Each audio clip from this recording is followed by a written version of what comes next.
Hey there. Welcome to Outlaw Icons, where history whispers in the dark. Tonight, we're tracing a pipeline that stretched halfway across the world. It began in the poppy fields of Turkey, slipped through secret labs in Marseille, and ended on the streets of New York. Some called it the French Connection. Others just called it what it was: the heroin flood that gripped America and left scars that still linger today. It's a story of gangsters, smugglers, and corrupt power brokers, but also of cops chasing shadows, and the moment when a hidden empire finally came into the light. Before we dive in, drop a comment and let me know, where are you tuning in from and what time is it right now?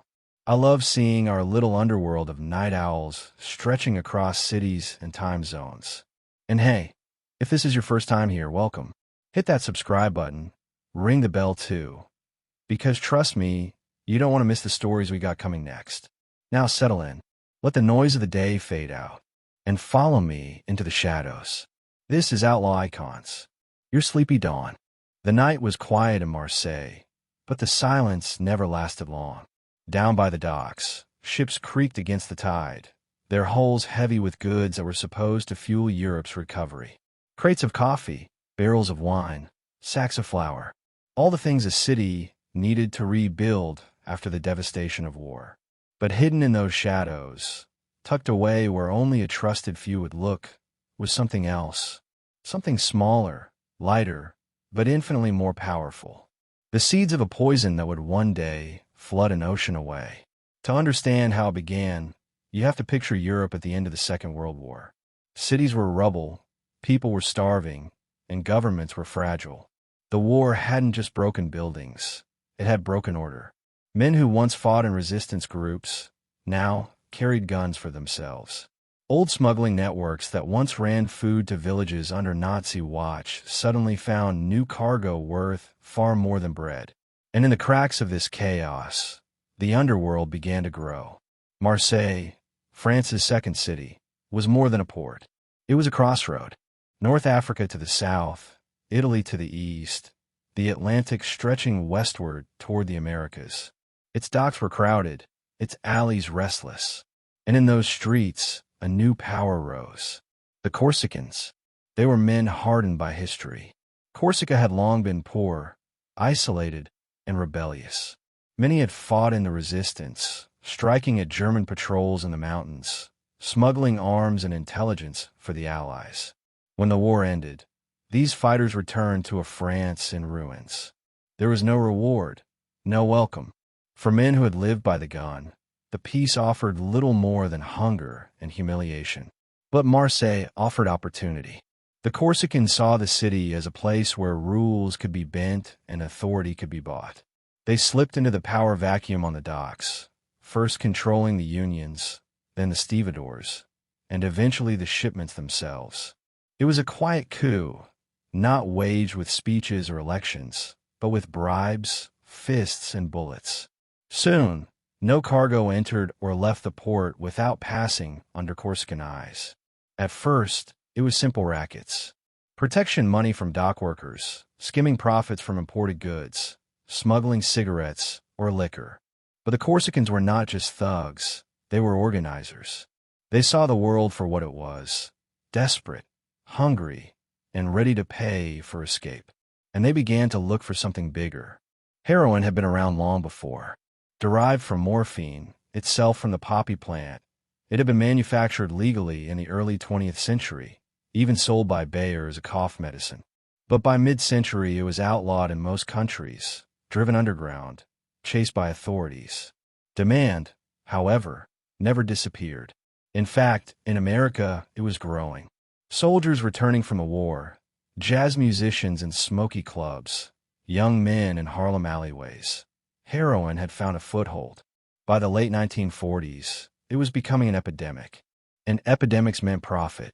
The Corsicans were perfectly placed. They had the docks, they had men willing to fight, and most importantly, they had Marseille. The city wasn't just any port. It was a hub where ships from Turkey and the Middle East unloaded cargo. And inside those shipments lay something crucial: raw opium. From the poppy fields of Anatolia, Turkish farmers harvested morphine base, the sticky, brown substance that was the building block of heroin. It was cheap, plentiful, and only needed refining. The refining required chemists. Not the white-coated scientists of laboratories, but skilled men with quiet hands, able to turn morphine into white crystalline heroin. Marseille became home to these secret laboratories, hidden behind ordinary doors in working-class neighborhoods. Flour mills, garages, even bakeries by day. By night, they transformed morphine into one of the most addictive powders in human history. And here is where the story shifts. For the Corsicans, heroin was not just another hustle. It was their empire. Cigarettes could fill pockets, liquor could fill stomachs, but heroin filled bank vaults. It was small enough to fit in a suitcase, light enough to move in bulk, and valuable enough to buy governments. It became the perfect product. In America, the demand only surged. By the 1950s, New York was already drowning in the drug. Harlem, with its vibrant culture, jazz clubs, and street corners, became the front line. Users lined up in dim stairwells, veins scarred, chasing a high that would soon control them completely. But the drugs didn't arrive by magic.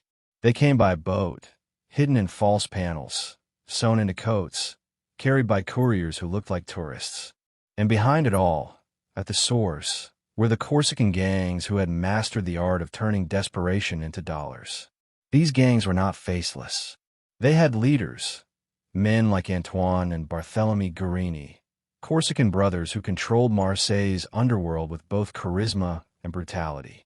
They ran the city like feudal lords, deciding which shipments moved, which rivals lived, which police officers were paid.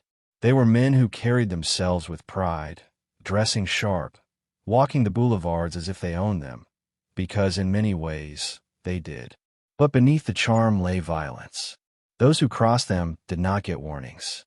They got funerals. The Guarinis and others like them forged an alliance that would become the backbone of the French Connection. They controlled supply. But to move heroin into America, they needed partners. That's where another world came in, the American Mafia. In New York, families like the Genovese and Bonanno controlled the streets. They already had the networks to distribute drugs, crews, street soldiers, storefronts that acted as fronts. For years they trafficked heroin on a smaller scale, but with Marseille, the game changed. Now they had access to a steady, industrial-sized supply. The Corsicans refined, the Mafia distributed, and addicts across America paid the price. Heroin was no longer just a criminal venture. It became a pipeline. Turkey grew the poppies. Corsican chemists in Marseille transformed the morphine base. Mafia couriers smuggled it into New York. Street dealers sold it for 10 times the price.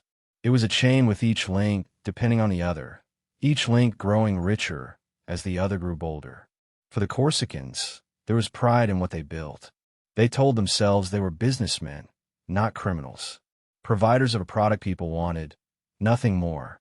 But in the alleyways of New York, in the hospital wards where addicts wasted away, the human cost was staggering. Families broken, lives lost, futures erased. The Corsicans rarely saw this side of the trade. For them, the money was clean, even if their hands were not. Authorities noticed, but at first, they were blind to the scale. To many in America's Federal Bureau of Narcotics, Marseille was just another foreign port, far beyond their reach. In France, local police were often outgunned or bought off. And in the Cold War politics of the time, whispers suggested that Corsican gangs were sometimes tolerated, even protected, because of their usefulness against communist dock workers and leftist unions. It was a devil's bargain, better the mob than the Reds. And in that bargain, heroin flowed freely. By the late 1940s and early 50s, the French Connection was not just a rumor. It was real, entrenched, and growing. In Marseille, smugglers loaded morphine base into false compartments of cars, hidden panels of trunks, or double walls of suitcases. Couriers boarded ships and planes, sometimes slipping heroin into diplomatic pouches, immune from searches. Each successful run meant millions on the streets of New York. Each failure meant a body washed up in the harbor. But it wasn't just criminals who were changing. The users in America were too. Heroin addiction spread beyond the back alleys. It found its way into the lives of returning veterans, struggling to numb the memories of war, into the arms of musicians, searching for inspiration or escape, into neighborhoods already crushed by poverty. Heroin did not discriminate. It consumed, and as it consumed, the profits of Marseille and the Mafia grew. Imagine standing on the docks in Marseille in 1950. The salt air is thick, the cranes groan as they unload crates, and workers sweat under the weight. Somewhere, in one of those crates, sits a hidden bundle no bigger than a loaf of bread. That bundle will cross an ocean, slip through hands, and eventually find its way into a needle pressed against a vein in New York. That single bundle is worth more than a year's wages for the man carrying it. And for the men who sent it, it's just one of hundreds. The roots of the trade were set deep. Corsican gangs controlled the supply. American families controlled the streets. And in between them lay a silence. The silence of governments looking the other way.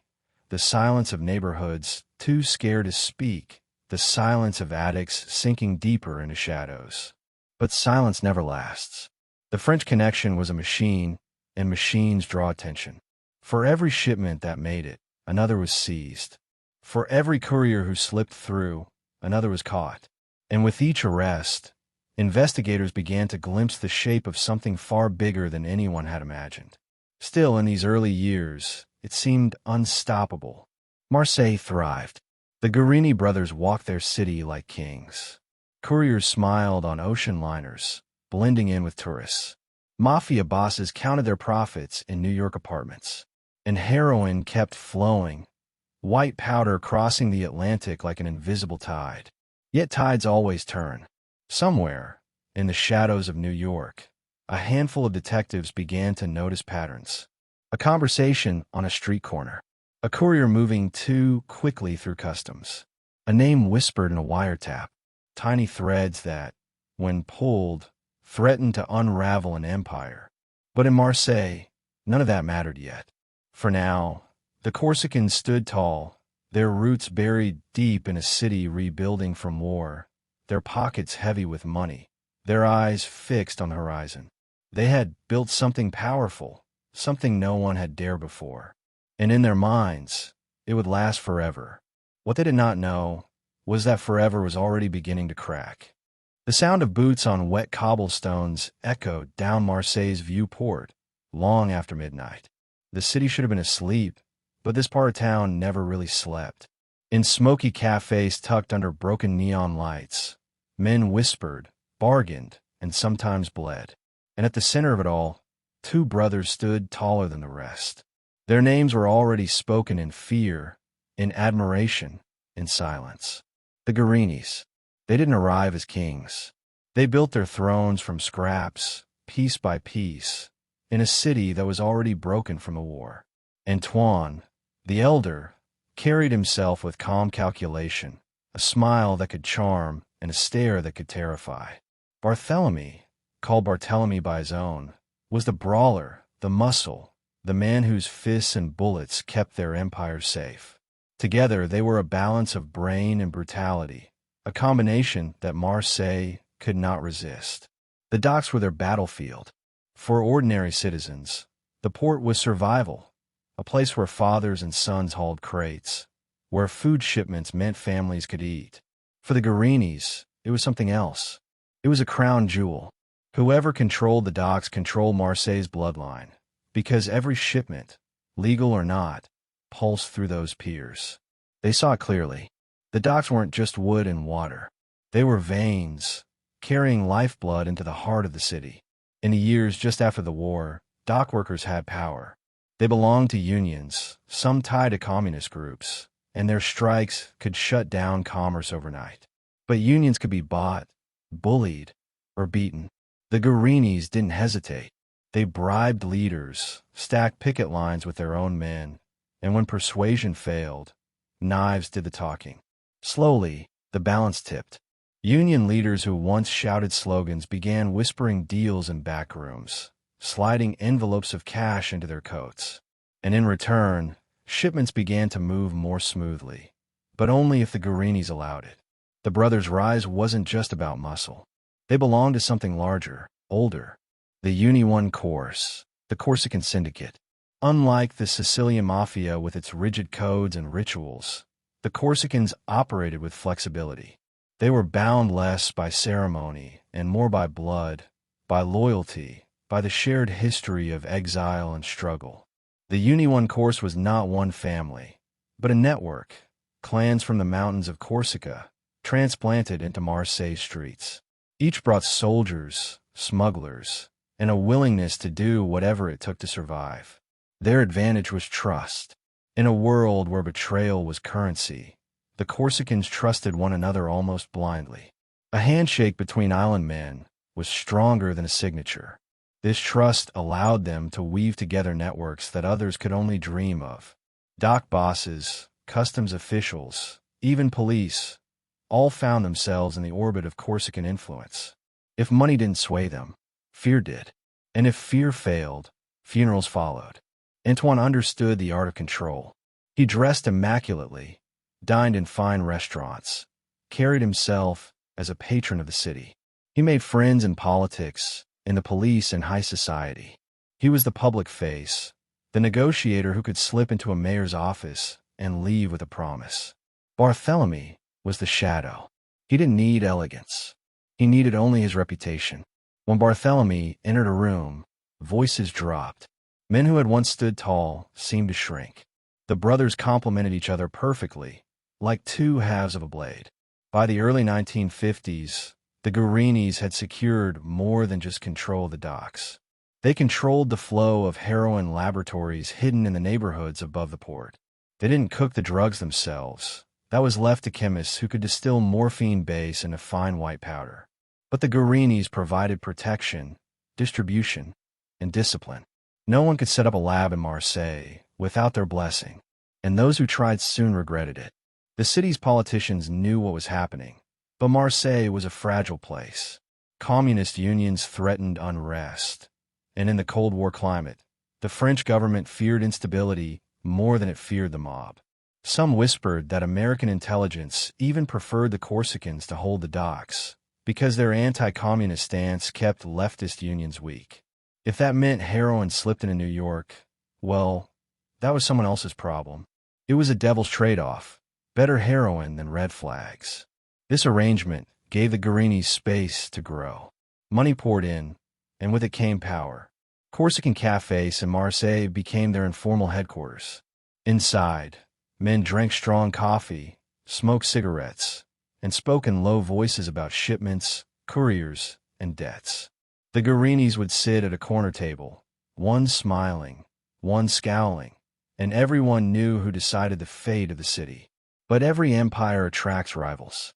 Other gangs try to muscle in, men from Sicily, North Africa, even mainland France.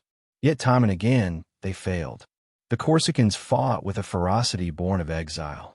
Their roots in Marseille were deep, but their pride was deeper. They weren't just criminals. They saw themselves as Corsicans first, bound by the island's blood. Challenges were met with violence swift and merciless. A car bomb on a quiet street. A body left in the gutter as a warning. By the end of the decade, the Guarinis were not just gangsters. They were kings. Still, their world was not unshakable. Beneath the swagger, there was always paranoia. Barthélemy carried it like a shadow, checking mirrors, scanning crowds, sleeping lightly with a gun close to hand. Antoine masked it with charm, but his eyes betrayed him in quiet moments. They knew power was borrowed, never owned. They had seen too many leaders rise and fall. They understood that loyalty could fray, that trust could splinter, that a single betrayal could unravel years of control. The heroin trade magnified this fear. For every successful shipment that reached New York, another risk loomed. Couriers arrested. Shipments seized. Names whispered under interrogation. And across the ocean, American agents were beginning to piece together the puzzle. They didn't know yet that Marseille was the heart, but they felt the pulse. And every pulse pointed toward the Corsicans. In Marseille, though, the Guarinis walked the streets like princes. They sponsored local charities, funded community projects, and handed out cash to the poor. It wasn't just generosity, it was strategy. By loyalty with money, by silence with kindness. To many in the working-class neighborhoods, the Guarinis were not villains. They were benefactors, men who cared when the government did not. This duality, criminals in the shadows, saints in the light, kept their power strong. The Uni-1 course expanded beyond Marseille, reaching into Paris, North Africa, and beyond. They became brokers, linking Turkish suppliers with American buyers. The French connection wasn't just a pipeline. It was a bridge, and the Corsicans were its architects. Each deal tied them deeper into an international web, a network so vast it seemed untouchable. But untouchable is an illusion. In quiet corners, rival Corsican clans murmured about the Guarini's arrogance. In Paris, police compiled dossiers thicker by the day. And in New York, federal agents sharpened their focus. The pipeline was becoming too obvious, too blatant. The flood of heroin was too visible to ignore. Pressure was building, even if the Guarinis didn't yet feel the ground trembling beneath them. Inside their cafes, the brothers still laughed, still smoked, still made deals that moved fortunes. Barthélemy would slap a man on the back and remind him what loyalty meant. Antoine would raise a glass and toast to Marseille's future. But outside, in the cold night air, whispers were growing. Whispers of betrayal, of investigations, of a storm that could not be bought off with bribes or silenced with bullets. The Guarinis believed they had built something unbreakable, a dynasty rooted in blood, trust, and fear. And for a time, it seemed true. Marseille belonged to them, the docks their throne, the city their kingdom. But kingdoms have enemies. And in the shadows, those enemies were already moving. What the Guarini brothers could not yet see was that their empire, as powerful as it seemed, was already under siege. Not from within Marseille, but from across the sea. Because in New York, a different kind of predator was stirring. And soon, the Corsicans would learn that even kings can bleed. The boy's body lay slumped in a Harlem stairwell, needle still hanging from his arm. It was 1949, the summer air hot and heavy, the streets alive with music and laughter. But in the shadows of that tenement, there was only silence. He wasn't the first. He wouldn't be the last. America was changing, and heroin was at the heart of it. Addiction did not announce itself with a trumpet. It crept in quietly, slipping from hand to hand, whispered about, but rarely spoken of in public. After the Second World War, soldiers came home broken in ways that couldn't be seen. Their bodies were patched, but their minds were haunted. Some found solace in drink. Others found it in the white powder that erased nightmares for a night, even if it created demons in the morning. New York was the perfect storm, a city of immigrants, poverty, and ambition, packed into neighborhoods where survival was already a daily struggle. Heroin offered escape, a moment of flight above the grinding weight of reality. Jazz musicians used it to chase inspiration, to hold on to a fleeting note in a smoky club that made the audience forget the world outside. Street kids used it to forget hunger or the sound of their parents fighting in the next room.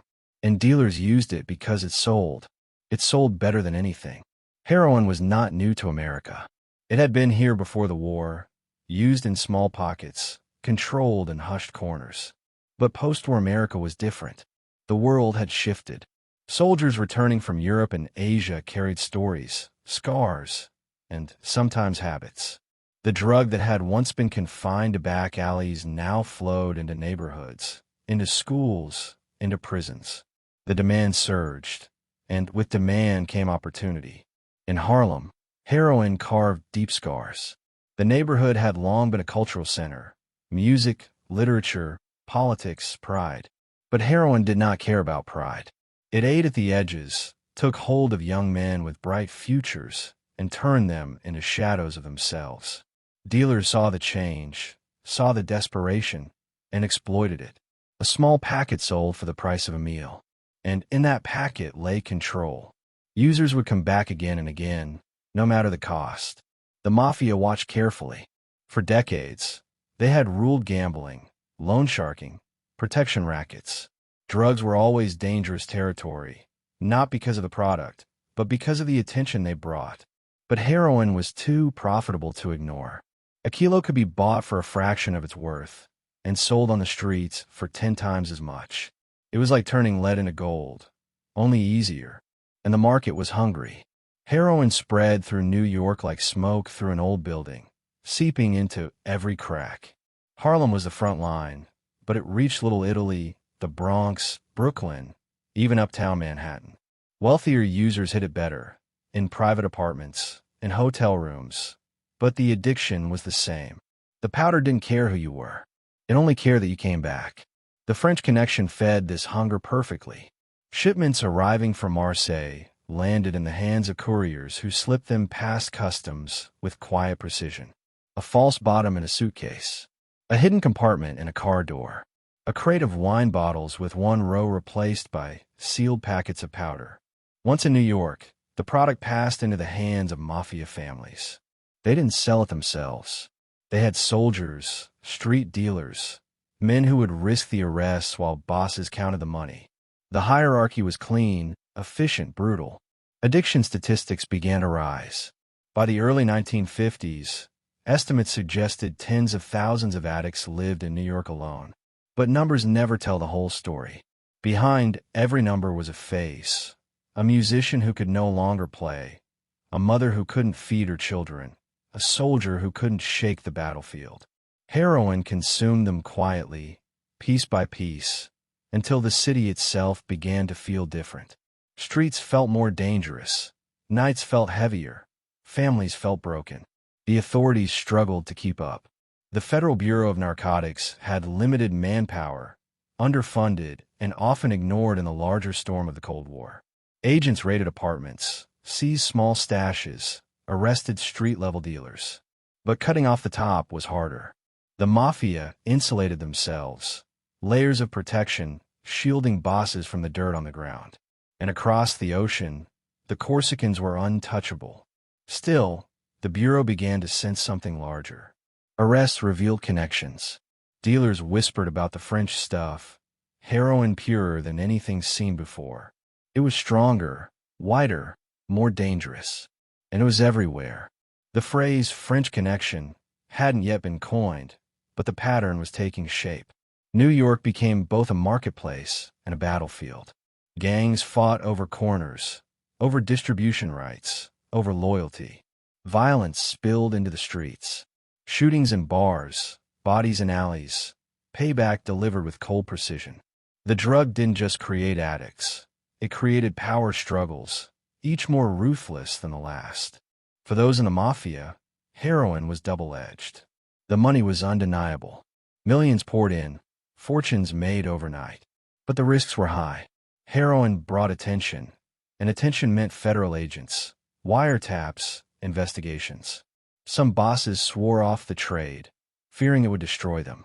Others dove in headfirst, willing to gamble everything for profits.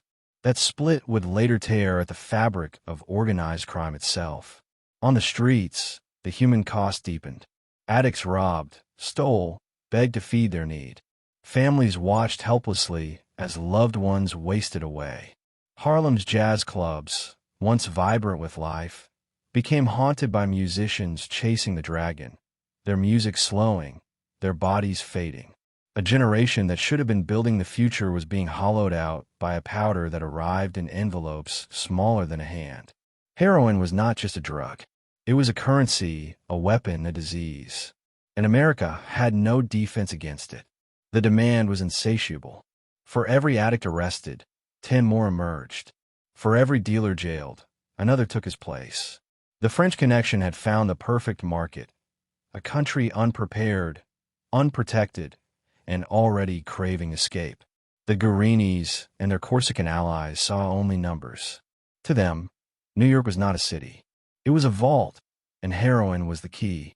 They sent shipment after shipment, testing routes, refining methods, building trust with mafia partners who guaranteed distribution.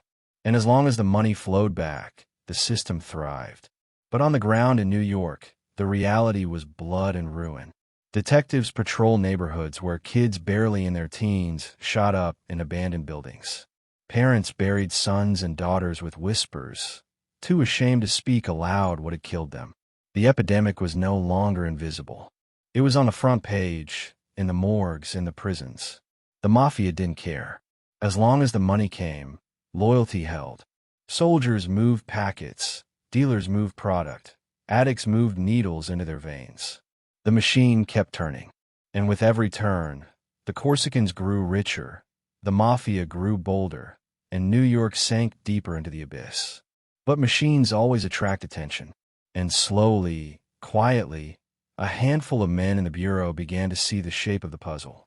Arrest records linked back to the same neighborhoods. Couriers caught at customs shared connections to Marseille. Names began to repeat. Patterns began to align. Something was happening on a scale larger than anyone had dared imagine. Still, in 1953, if you walked through Harlem on a summer night, you wouldn't see the Corsicans. You wouldn't see the Mafia bosses. You would see the addicts, shuffling like ghosts, eyes glazed, veins scarred. You would hear mothers crying in apartments, fathers shouting in frustration, children learning too young what loss looked like. That was the true face of the French connections market. Not the glamorous gangsters or the wealthy bosses, but the broken people left behind. And yet, the story was only beginning. The demand in America was growing faster than anyone could contain. And for every addict, every packet sold, Marseille's grip on New York tightened. What no one knew then was that the connection would not only flood America with heroin. It would change law enforcement, international politics, and the Mafia itself. It would build legends and destroy lives, all with the quiet power of a white powder carried in a suitcase. The boy in the Harlem stairwell was just one body, but he was also a warning. A signal that something unstoppable had already taken root. And across the ocean, in the cafés of Marseille, the Corsicans were already preparing their next move. Because if America was hungry, they were ready to feed it. The door creaked shut behind him, and the smell hit first. Acrid, chemical, sharp enough to sting the back of the throat. It wasn't the smell of food or wine that defined Marseille's neighborhoods at night. It was something stranger, something secret. A smell that clung to clothes, whispered from walls, and told those who knew what to look for that inside. Something dangerous was happening. This wasn't a bakery, even if flour dusted the counters by day. This was a heroin lab. The transformation was almost invisible. By morning, it was a place where children ran past on their way to school, where neighbors greeted one another with smiles, where the air smelled of bread or coffee. But by night, shutters closed tight, lights dimmed, and men in stained aprons worked with quiet urgency. Bottles clinked. Flames hissed. White powder sifted through sieves like snow. And every gesture, every measurement, every flick of a wrist was a step in turning raw opium into something far more lethal.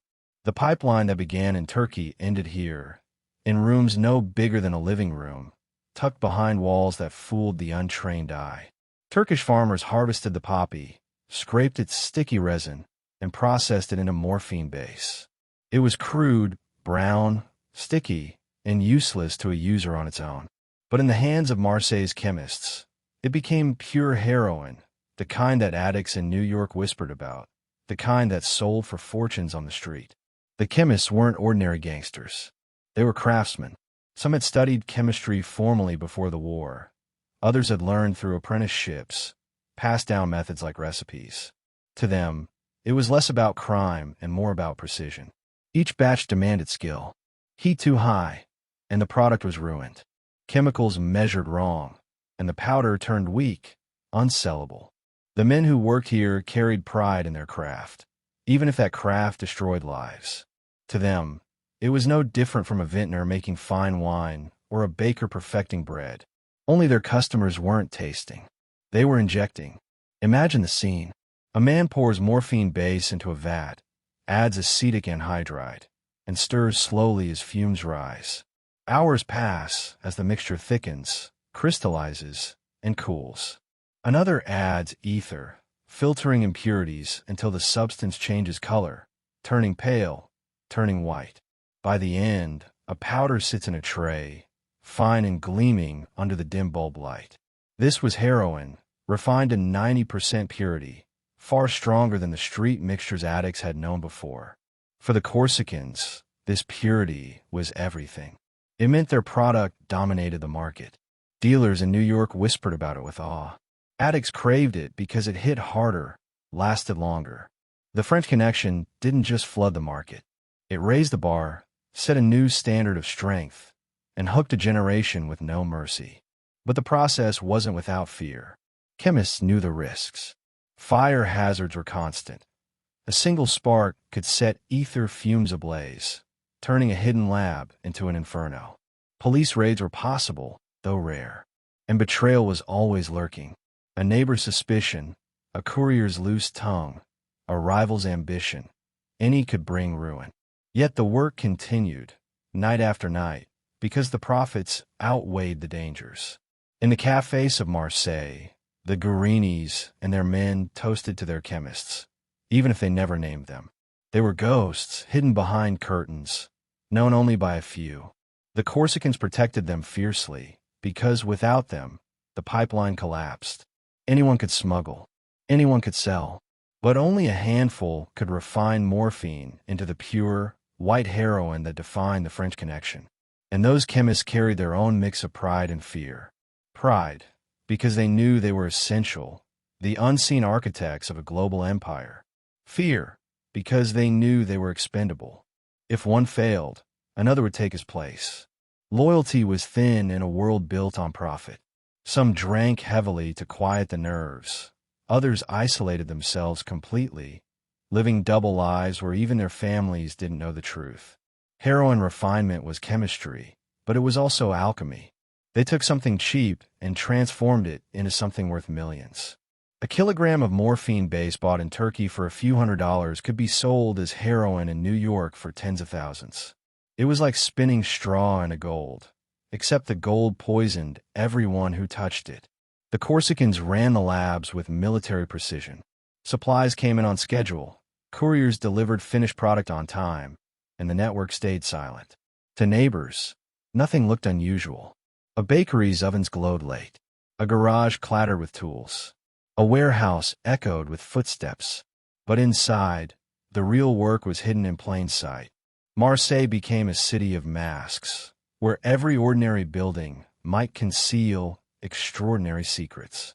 French authorities weren't blind, but they were conflicted. Some officers were bought outright, taking envelopes of cash to look the other way. Others focused more on political threats, convinced that communists in the docks were the greater danger. And even those who wanted to act struggled. Raiding a lab meant facing Corsican gunmen, men who didn't hesitate to kill to protect their empire. For many, it was safer to let the poison flow overseas than to challenge it at home. The Americans began to notice the difference too. Arrested couriers in New York described product unlike anything before. Agents found heroin that was stronger, cleaner, and traced back to Europe. The phrase French stuff began circulating in reports, a quiet acknowledgement that something new was feeding the epidemic. But still, the source remained a ghost. Meanwhile, in Marseille, the chemists kept working. They worked long hours in suffocating rooms, their hands stained with chemicals, their lungs burned by fumes. Some grew rich, others barely survived, their profits skimmed by the syndicates above them. And yet, they continued, driven by greed, loyalty, or simply the lack of any other path. They were cogs in a machine too large to stop, a machine that turned human misery into wealth. Each packet of heroin that left those labs carried more than powder. It carried echoes of the city, the clatter of ships in the port, the laughter in Corsican cafes, the whispers in alleys where deals were struck. It carried fear, too, the fear of chemists who knew one mistake meant death, and the fear of couriers who carried it across oceans with law enforcement watching every step. Marseille became infamous, even if few outside truly understood why. To the world, it was a port city. To those in the know, it was the beating heart of the heroin trade. And in those hidden labs, The heart pumped faster with every batch refined. But power breeds arrogance. The Corsicans believed their system was flawless, their chemists untouchable. They believed the world would never pierce the veil of secrecy they had built. For a while, they were right. Shipments crossed oceans, money poured in, and attics in New York sank deeper. The machine turned, and no one dared stand in its way. Still, cracks were forming. A courier caught here, a chemist arrested there. Files grew thicker on police desks.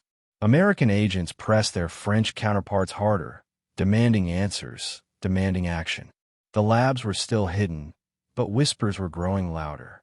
For now, the Guarinis laugh in their cafes, glasses raised, pockets heavy. Their chemists worked in silence. Their couriers moved with precision. Their empire thrived. But outside those shuttered windows, the world was beginning to notice. And once the world noticed, the labs of Marseille would never be safe again. The meeting didn't take place in a boardroom. It wasn't lit by chandeliers or recorded in photographs. It happened in the corner of a smoke-filled restaurant, the air heavy with garlic, wine, and the scent of men who trusted no one but themselves. On one side, Corsican emissaries from Marseille, proud, sharp, restless. On the other, the quiet giants of the Italian Mafia, men whose very silence was a language of power. Glasses clinked. Hands shook. No one outside that room knew it yet, but the world had just been reshaped. The French connection had found its distributors. The Corsicans knew how to make heroin. Their chemists had perfected the process. Their ports were secure, their couriers disciplined. But what they lacked was reach. They could produce an ocean of white powder, but without an army to move it, the ocean stayed in bottles and bags, hidden in Marseille. The Mafia, meanwhile, already had its army. From Brooklyn to the Bronx, from Chicago to Philadelphia, they controlled neighborhoods like feudal lords. Bookmakers, loan sharks, street dealers, all loyal, all waiting for orders. It was a network begging for a new product, and heroin was it. The first conversations were cautious. Corsicans had their pride, Sicilians their suspicion. Both had reputations to protect. For the Corsicans, working with the Italians meant admitting they couldn't control the entire pipeline alone. For the Mafia, touching drugs was dangerous business. Bosses remembered the old rules. Stay away from narcotics. They attracted heat, drew federal agents like moths to a flame. But the numbers were impossible to ignore. A single kilo bought cheap in Marseille could sell for 10 times its value in Harlem. A shipment of 20 kilos could bankroll entire families for years. The temptation was overwhelming. So they compromised. The Corsicans would refine, the Mafia would distribute. Couriers would bring the product across the ocean, tucked into false compartments in cars or hidden among legitimate cargo. Once it reached New York, the Mafia's machine took over. Soldiers received packets, crews hit the streets, and the money began to flow back like a tide. The arrangement was more than business. It was cultural. Corsicans and Sicilians shared roots of exile and defiance, men from islands hardened by poverty and tradition. Both believed in loyalty, in omerta, the silence that protected them from betrayal. Both understood that survival depended not on laws, but on bonds stronger than law. A Corsican handshake was enough for a Sicilian nod. And with that, the partnership was sealed. At first, the flow was small, a trickle to test the waters. Couriers carried a few kilos at a time, sometimes strapped to their bodies, sometimes hidden in luggage. The profits proved the system worked. By the mid-1950s, the trickle had become a flood. French heroin poured into New York, sold on corners, in nightclubs, in backrooms. Addicts lined up in stairwells, veins scarred, eyes hollow. And for every addict, someone in Marseille or Little Italy grew richer. The Mafia's genius lay in its distribution system. They didn't sell directly to users. They insulated themselves with layers. Bosses passed product to capos, capos to soldiers, soldiers to street dealers. Each layer absorbed the risk, while the money traveled upward. If a street dealer was arrested, the chain held. If a soldier was caught, the bosses remained untouchable. It was a pyramid built on silence and fear, and heroin fit perfectly into its design.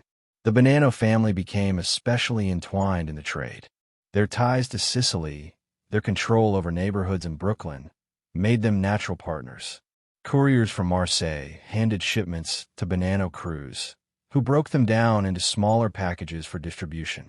The Genovese and Gambino families also dipped their hands, expanding the reach beyond New York into other cities.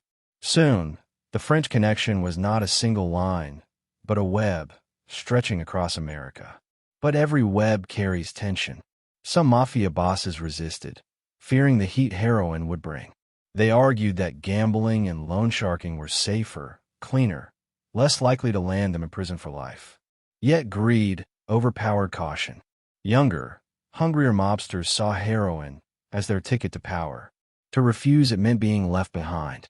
The debate simmered, a quiet civil war within the mafia, but the money kept winning. Corsicans, for their part, guarded the supply chain jealously. No one cooked heroin in New York. No one refined it in Sicily. The lab stayed in Marseille, under their watchful eyes. They understood that control of production meant control of the empire. The mafia might run the streets, but without the Corsicans, there was no product to sell. This fragile balance of power created both trust and suspicion, a partnership built on need rather than love. Imagine the scene in a Brooklyn backroom. A mafia soldier opens a suitcase, revealing bricks of heroin wrapped in brown paper, stamped with codes only insiders understood. His hands tremble, not from fear, but from the weight of what he's holding. He knows each brick is worth a small fortune, knows addicts will kill to touch it, knows cops would end his life if they caught him with it. He closes the suitcase carefully, nods to his boss, and walks out. For him, this is just another job. But the ripple of that suitcase will echo across the city for months. In Marseille, the Guarinis toasted their partners across the ocean. They knew they had created something larger than themselves. The French connection wasn't just a smuggling route. It was an alliance, a fusion of Corsican ingenuity and Sicilian power, European secrecy and American ambition. Together, they built a machine that seemed unstoppable. And yet, within that machine, cracks were already visible. Some Corsican couriers vanished, their bodies never found. Mafia soldiers whispered about skimming product, about bosses who kept too much for themselves. Trust, so strong in the beginning, began to fray at the edges. Every handshake now carried suspicion. Every shipment carried the possibility of betrayal. Meanwhile, law enforcement watched the epidemic grow. The Bureau of Narcotics saw heroin flooding Harlem, flooding the Bronx, flooding the veins of a generation. They arrested users, dealers, small-time pushers, but the real source remained untouchable. The Corsicans were ghosts overseas.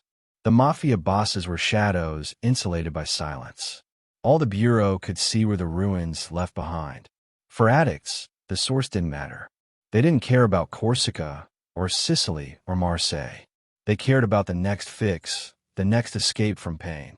The French connection fed them relentlessly, products so pure it burned, products so strong it killed.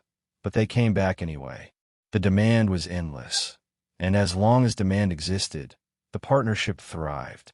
The mafia bosses grew bolder.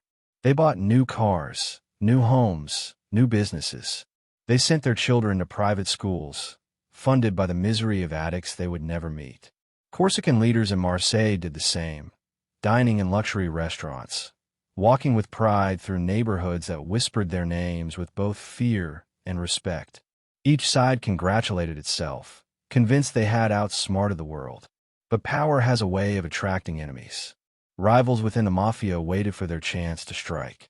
Rival Corsican clans plotted to cut into the trade. Police forces on both continents quietly gathered intelligence, piecing together fragments of the puzzle. For the moment, the machine ran smoothly. But all machines eventually grind. Picture it again. A Corsican chemist stirs a vat in a Marseille lab, while a mafia capo in Brooklyn counts stacks of cash.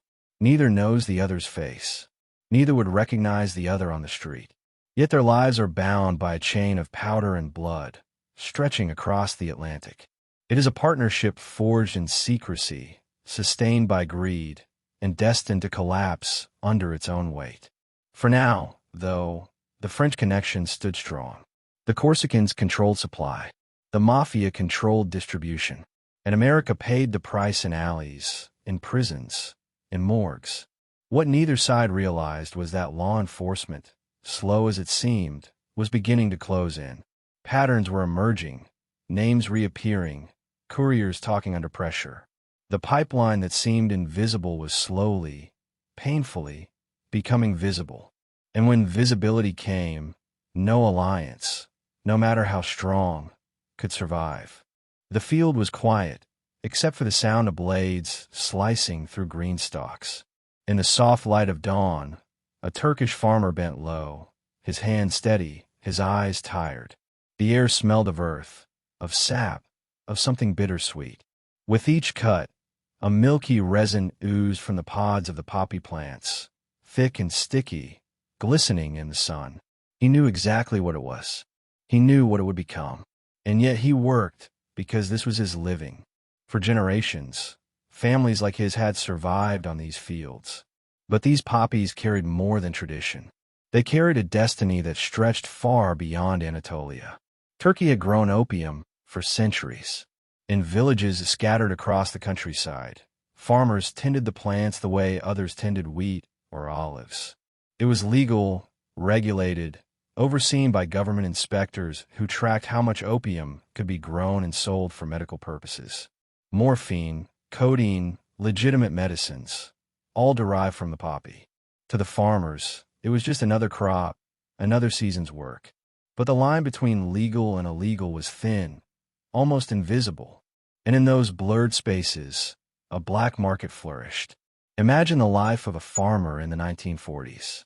A small plot of land, rocky soil, a few animals.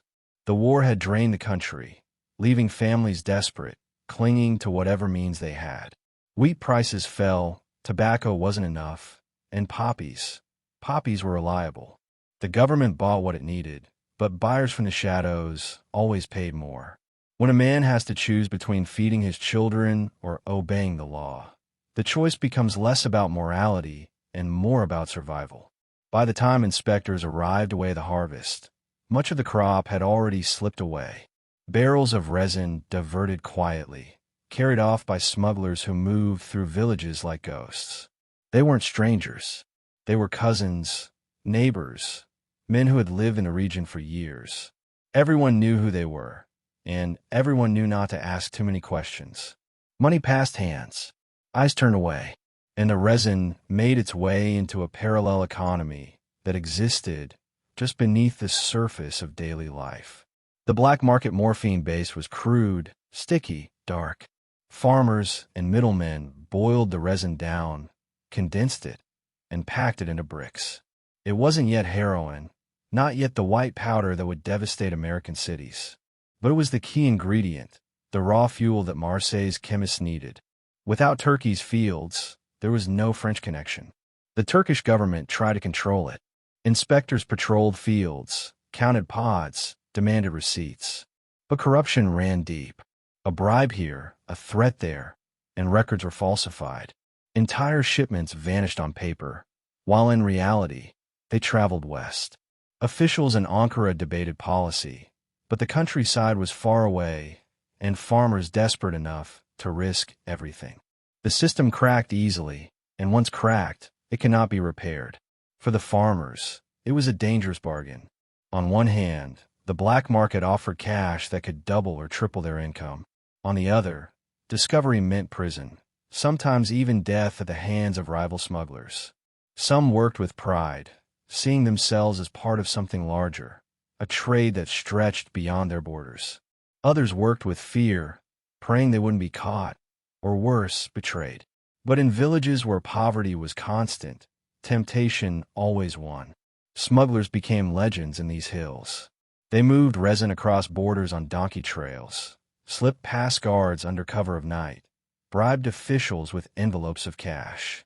Trucks carried shipments hidden under sacks of grain or crates of fruit. Each run was a gamble, but the rewards were immense. For every barrel that reached Marseille, fortunes multiplied. For every barrel lost, men vanished. And here lies the irony. While American officials condemned Turkey's poppies, Western pharmaceutical companies also relied on them. Legal morphine from Turkish opium-stocked hospitals treated pain, saved lives. The same plant that eased suffering in one world destroyed it in another. Farmers didn't separate the two. To them, it was the same crop, the same backbreaking work. It was the buyers who decided where the resin ended up. In the Cold War climate, Turkey's fields carried political weight too. American diplomats pressured Ankara to crack down, to tighten control, to stop the flow that fed Marseille. But Turkey pushed back. This was their livelihood, their tradition, their sovereignty. To ban opium outright would mean starving farmers, collapsing villages. And so the crop continued, legal on the surface, corrupted underneath. Marseille's Corsicans depended on this flow.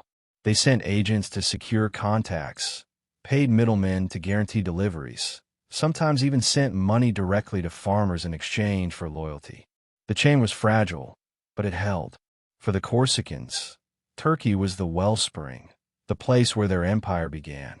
They knew that as long as farmers kept cutting pods at dawn, the French connection would never run dry.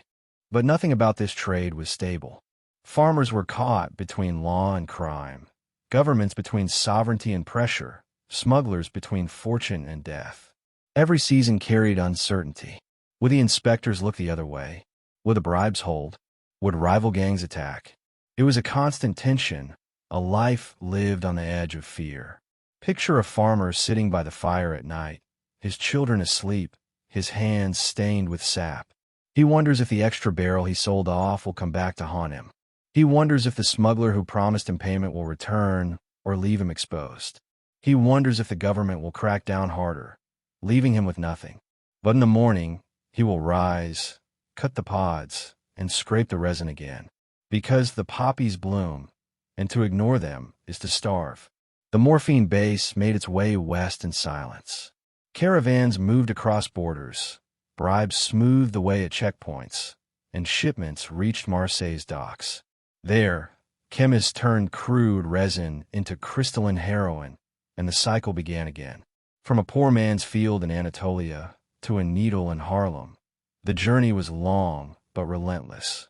The farmers never saw the addicts. They never walked through New York stairwells, never saw jazz musicians collapse mid-song, never watched children cry over mothers lost to the needle. To them, it was just resin, just another harvest. But the chain they fed was merciless. By the late 1950s, pressure on Turkey mounted. American agents demanded action. Reports linked Turkish opium directly to the heroin epidemic overseas. Ankara promised reforms, stricter oversight, harsher penalties. Some farmers were arrested, some smugglers executed. But the fields kept blooming, and the resin kept flowing. Each crackdown only made the black market stronger, pushing the trade deeper underground, making it harder to trace. And so the paradox continued. Turkey's fields remained the lifeblood of both legal medicine and illegal empires. Farmers lived in the shadow of fear and necessity. Governments balanced on a tightrope of politics and survival. And Marseille thrived on the resin of those poppies, turning desperation into wealth. But nothing lasts forever. Whispers began to circulate of international agreements, of American threats to cut aid, of sweeping reforms that could finally choke the flow. Farmers listened with dread, smugglers with anger, Corsicans with denial. For them, Turkey's fields were eternal. For them, the poppies would always bloom. Yet history has a way of proving men wrong. And soon, the same fields that had built the French connection would become the first battleground in its collapse. The customs officer tapped the suitcase with his knuckles, listening for the hollow sound that shouldn't have been there.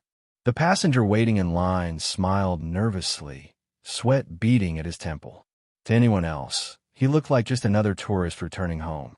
But inside that suitcase, beneath a false bottom so carefully built it could fool almost anyone, lay several pounds of heroin.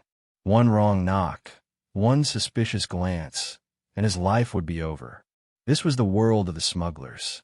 Men and women who risked everything to move powder across oceans, carrying fortunes in silence, gambling that fear and luck would see them through.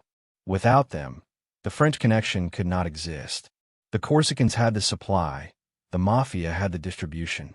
But in between, it was the couriers, the ships, the planes, and the clever disguises that kept the pipeline alive. In the early years, ships were the lifeblood of the operation. Marseille was a port city, a place where cargo arrived and departed daily, its docks alive with noise and chaos. That chaos was a gift. Crates stacked high, barrels sealed tight, thousands of hands moving goods every hour. Hidden among it all, heroin could pass unnoticed. Couriers slipped packages into false compartments, stuffed them into hollowed wine bottles, or buried them beneath layers of legitimate goods. The docks were so crowded, so overwhelmed, that searching everything was impossible. The smugglers knew it, and they exploited it. Sometimes the heroin traveled in diplomatic pouches, sealed bags protected by international law, immune to customs searches. Corrupt officials allowed these pouches to be used, slipping packets across borders under the cover of immunity. It was the perfect disguise. Who would dare question the contents of a bag marked with a nation seal? But the smugglers were more than shadows. They were people with stories, with fears, with dreams of wealth. Some were seasoned criminals, hardened by years of smuggling cigarettes, liquor, or stolen goods. Others were ordinary men lured by the promise of quick money, men who thought they could carry one package, make a fortune, and disappear. They rarely disappeared. Once you carried for the Corsicans or the Mafia, you belonged to them. Couriers boarded planes with heroin sewn into the linings of coats, stitched into suitcases, hidden in the false walls of trunks. Women carried packets in handbags. Men tucked them into hollowed shoes. Even musicians, traveling between Europe and America, sometimes carried instruments with heroin hidden inside. Each trip was a test of nerves. The fear began at the airport, lingered through the flight, and only ended when the package was handed over safely on the other side. To understand the tension, imagine walking through customs with heroin taped to your body. Every glance from an officer feels like an accusation. Every dog sniffing luggage feels like it can smell your guilt. Your heartbeat thunders in your chest, your palms sweat, and yet you must smile, must look calm, must pretend you are just another traveler. For many, the money was worth it, but for others, the weight of that fear never left. Some routes became legendary. Couriers drove cars loaded in Marseille to Paris, then shipped them to New York. Hidden compartments in dashboards, in doors, in gas tanks. One famous case involved a Buick shipped from France to America, its panels packed with heroin worth millions. The car passed through customs without suspicion, until investigators later uncovered the secret.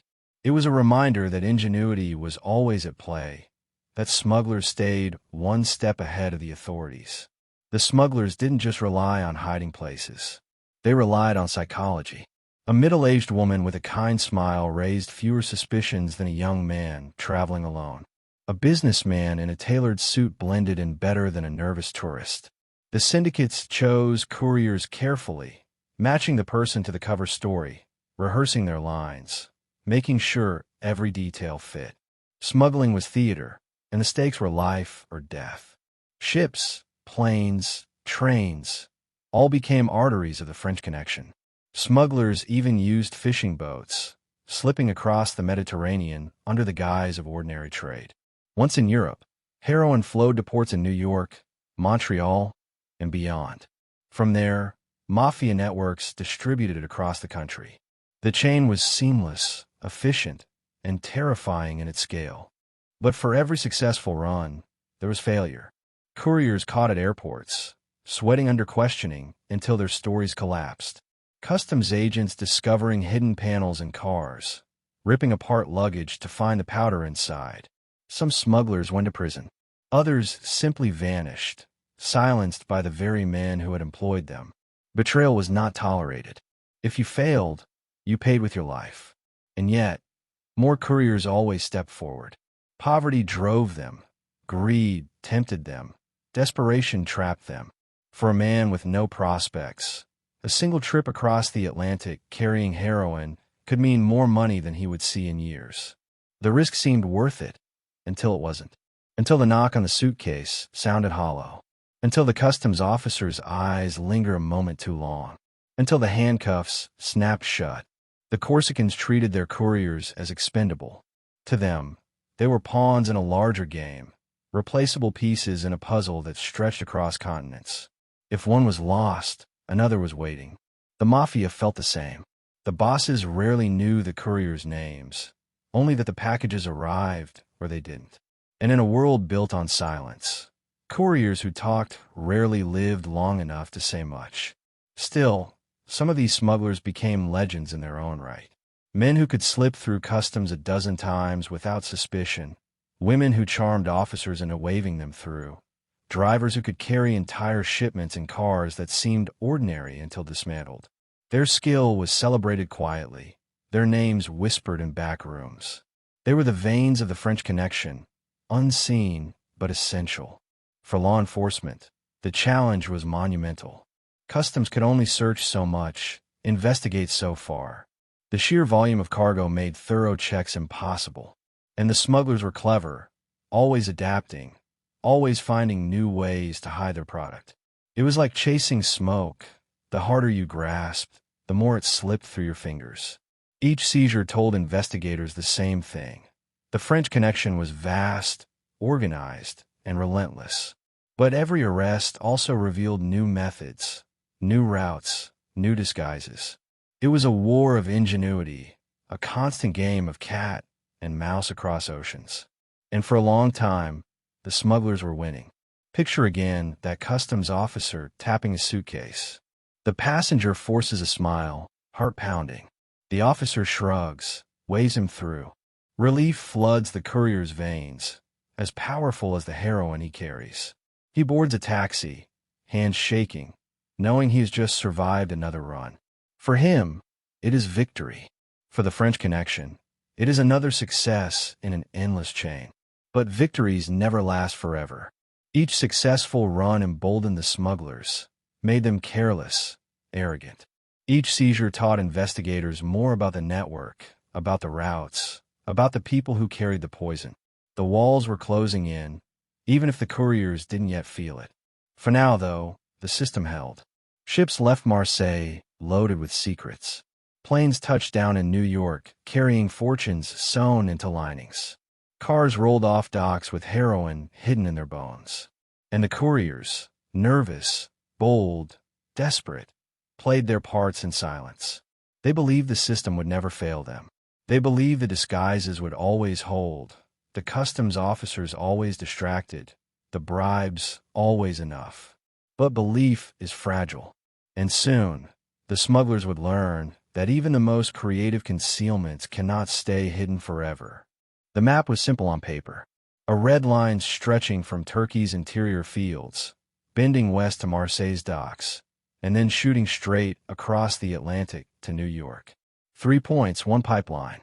But behind that line were thousands of lives, countless risks, and an empire of crime unlike anything the world had seen. This wasn't just smuggling anymore. This was a system. And in the late 1950s, the world gave it a name. The French Connection. It didn't happen all at once. It began as chaos. Farmers selling resin in secret, smugglers ferrying bricks across borders, chemists working in hidden rooms, couriers sweating bullets at customs. Each link was fragile, each run vulnerable. But slowly, piece by piece, order emerged. The Corsicans realized that chaos was wasteful. They needed predictability. They needed a rhythm. And so the chaos hardened into a chain. A pipeline. Turkey was the source. Its fields fed both hospitals and heroin labs, the dual life of the poppy plant splitting in 2 directions. Government inspectors bought resin for legal use, but the black market swallowed what slipped through the cracks. Morphine base was condensed, packed, and moved out of Anatolia on caravans of trucks, mules, or even carts, guarded by men who carried both knives and promises. By the time it reached the Mediterranean, the resin had already passed through too many hands to trace.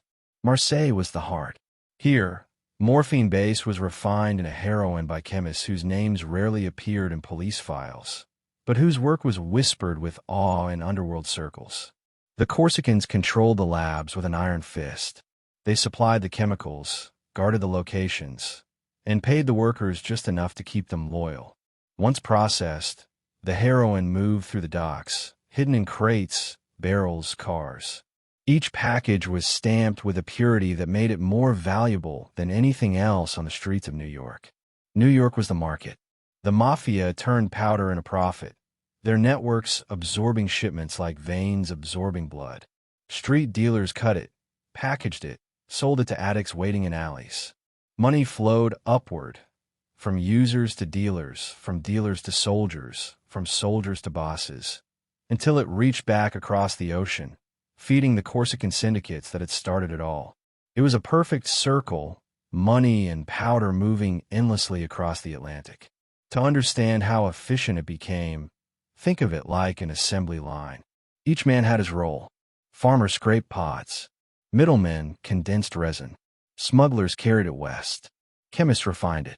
Couriers hid it in false compartments. Dock workers slipped it into cargo. Mafia crews received it, distributed it, profited from it. Each link depended on the other, and if one failed, the chain snapped. But as long as each link held, the machine kept running. What made it frightening was how invisible it was. A kilo of heroin could fit inside a suitcase, yet it was worth more than gold. Unlike liquor or cigarettes, there was no bulk, no heavy cargo to attract attention. It was compact, concentrated, almost ethereal. Customs agents could search hundreds of bags and miss the one that mattered. Couriers could pass through checkpoints carrying fortunes no one saw. The pipeline thrived on invisibility. For the men at the top, it was intoxicating. The Guarinis in Marseille, Mafia bosses in New York, smugglers who grew rich on a single successful run, all believed they had built something indestructible. They saw government struggling, police chasing shadows, and they grew bold. Meetings were held in cafes, backrooms, and smoke-filled restaurants where Corsican and Sicilian hands clasped across tables. They toasted not to chance, but to certainty. The French connection wasn't just working. It was unstoppable. But beneath the bravado, fear lingered. Couriers knew that if they were caught, they were alone. No boss would save them. Some drank themselves numb before flights. Some whispered prayers before boarding ships. Some simply vanished, swallowed by betrayal or police raids. The system was efficient, but it was also ruthless. Each man was replaceable. Each loss a mere cost of doing business. The pipeline was bigger than any individual. Addicts in New York felt the consequences most of all. The purity of French heroin was unmatched, and with purity came devastation. Needles pierced veins with powder far stronger than anything before. Overdoses spiked. Families broke. Entire neighborhoods spiraled into addiction. To the Corsicans, these were distant problems. To the Mafia, they were collateral damage. But to the people living in Harlem, in the Bronx, and Brooklyn, it was life and death. The French connection didn't just supply heroin. It reshaped the city itself. Law enforcement began to notice patterns. Arrested dealers mentioned the French stuff. Seized packets bore marks of refinement that traced back overseas. Wiretaps whispered names that repeated. For years, the Bureau of Narcotics struggled to understand why heroin seemed endless, why every time they cut off one supply, another appeared. Slowly, painfully, the picture formed. The French connection wasn't a rumor. It was a pipeline, vast and organized, threading continents together. But by the late 1950s, the police were still behind. For every kilo seized, 10 more slipped through. For every courier arrested, 2 more flew undetected. The system had momentum, and momentum was its greatest weapon. Once a machine like that begins to turn, stopping it is like trying to dam a river with bare hands. Imagine standing in a cafe in Marseille, watching Corsican bosses lean over maps, plotting routes from Turkey to France to America. Their voices low, their confidence unshakable. Outside, the docks bustled, crates stacked high, ships ready to sail. Each ship was a potential courier, each suitcase a hidden fortune. The entire city hummed with secrecy. And across the ocean, in New York, addicts waited unknowingly, their next high already hidden inside those crates. The French Connection was not born of chance. It was born of necessity, of desperation turned into opportunity. Farmers in Turkey, chemists in Marseille, mobsters in New York, each acted for their own reasons. Poverty, greed, ambition. But together, they created a pipeline that seemed unstoppable. Still, nothing built on fear and greed lasts forever. The more systematized it became, the more visible it became. The more visible it became, the closer law enforcement came to pulling the threads. For now, though, the pipeline held strong, moving silently, endlessly, feeding an addiction that grew with every passing year. And in the silence between shipments, a question lingered like smoke in the air. How long could they keep it hidden? How long before the chain snapped? The French Connection was born. But like all living things, it was destined to die. The envelopes of cash slid across the table in silence. No arguments. No negotiations. Just agreement, sealed with nods and the faint scrape of chairs against the floor. In smoky backrooms across New York, the Mafia families had made their choice. The French Connection wasn't just a European pipeline anymore. It was theirs. And with that choice, the heroin flood became unstoppable. For decades, the Mafia had lived by rules. Gambling, loan sharking, unions. These rackets made them rich without attracting too much attention. Drugs were different. They were messy, unpredictable, and dangerous. Old bosses warned against them, insisting narcotics brought heat that no one could withstand. But money talks louder than tradition. By the late 1950s, heroin was too profitable to ignore, and the French Connection offered a supply so pure, so reliable, that the Mafia could not resist. The Genovese family moved first. Their networks stretched deep into New York, their grip on unions and the docks unmatched. They had the perfect infrastructure to move heroin quietly, disguised among legitimate cargo. Soldiers handled the street-level work. Dealers pushed packets in Harlem and the Bronx, while the bosses stayed insulated, untouched by the dirt of the trade. It was a hierarchy built to absorb risk. If a dealer was arrested, he knew nothing beyond his immediate supplier.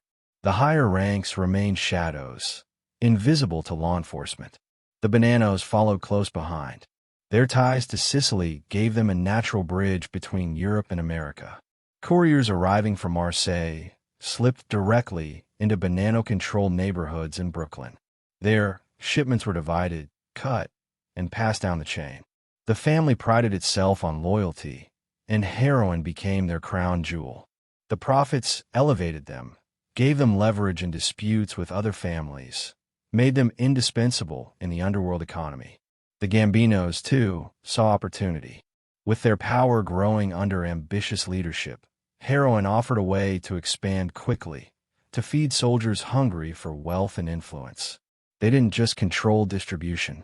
They controlled entire neighborhoods, where corner boys sold heroin in broad daylight, where addicts stumbled through streets that once belonged to families and shopkeepers. In these territories, the Gambinos ruled like kings, and heroin was their tax. Together, these families formed the American side of the French Connection. It wasn't a partnership built on friendship. It was built on necessity. The Corsicans had the product.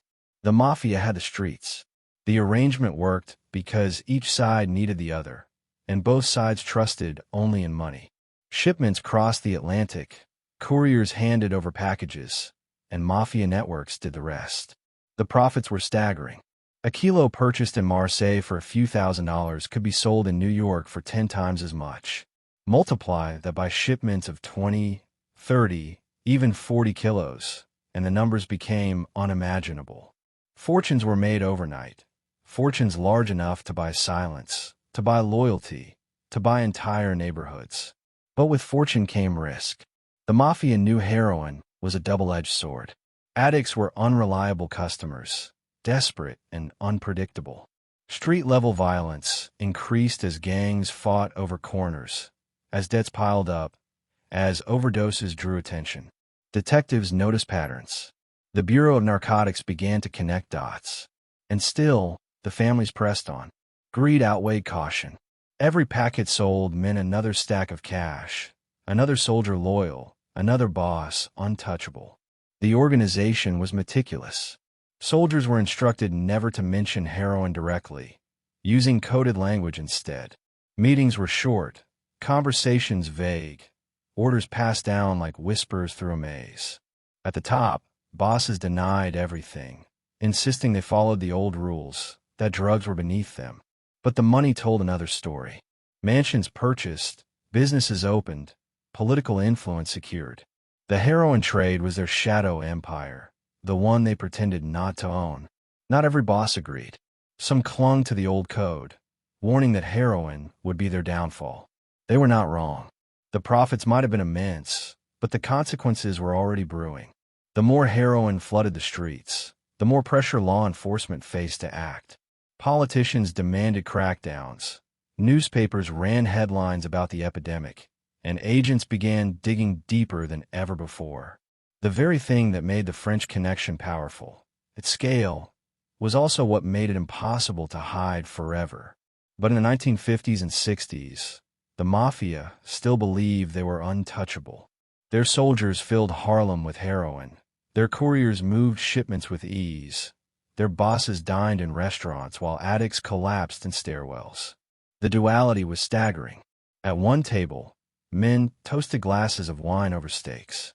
In another part of the city, a child cried over a parent lost to the needle. Both realities were part of the same system.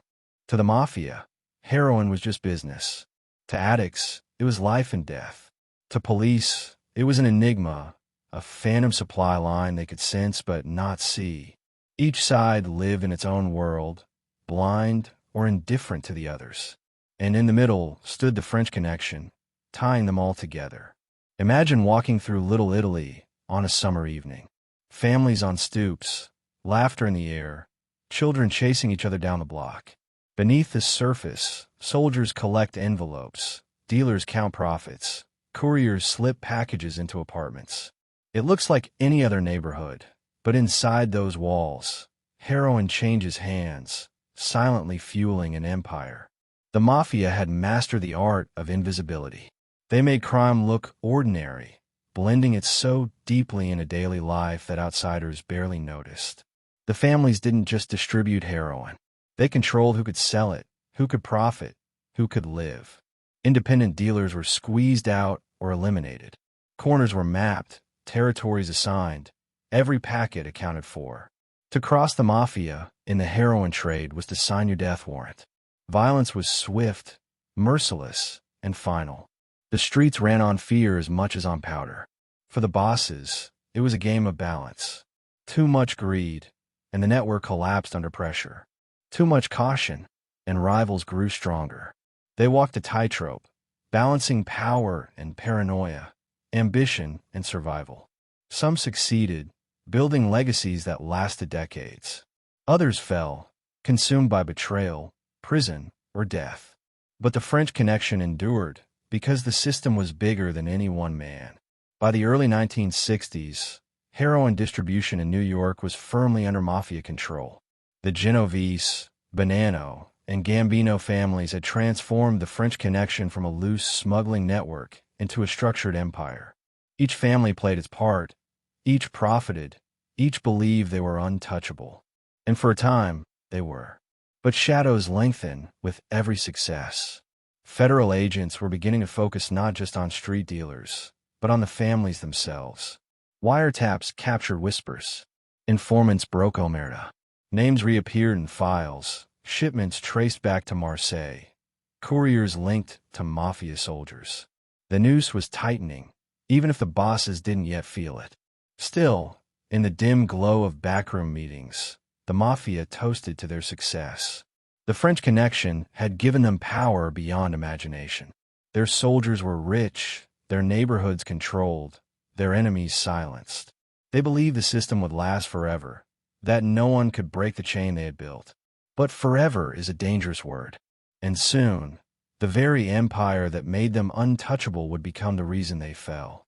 The sirens never seemed to stop. In Harlem, they wailed through the nights, bouncing off brownstone walls, mixing with the cries of mothers and the silence of overdosed bodies. It was the 1960s, and heroin had seeped so deeply into New York that it felt less like a drug and more like a plague. Stairwells reeked of urine and sweat, needles littered sidewalks, and whole blocks fell under the spell of the powder pouring in from overseas. The French Connection had done its work. America was drowning. Heroin had existed before, but never like this. What was once a shadow economy became an open wound.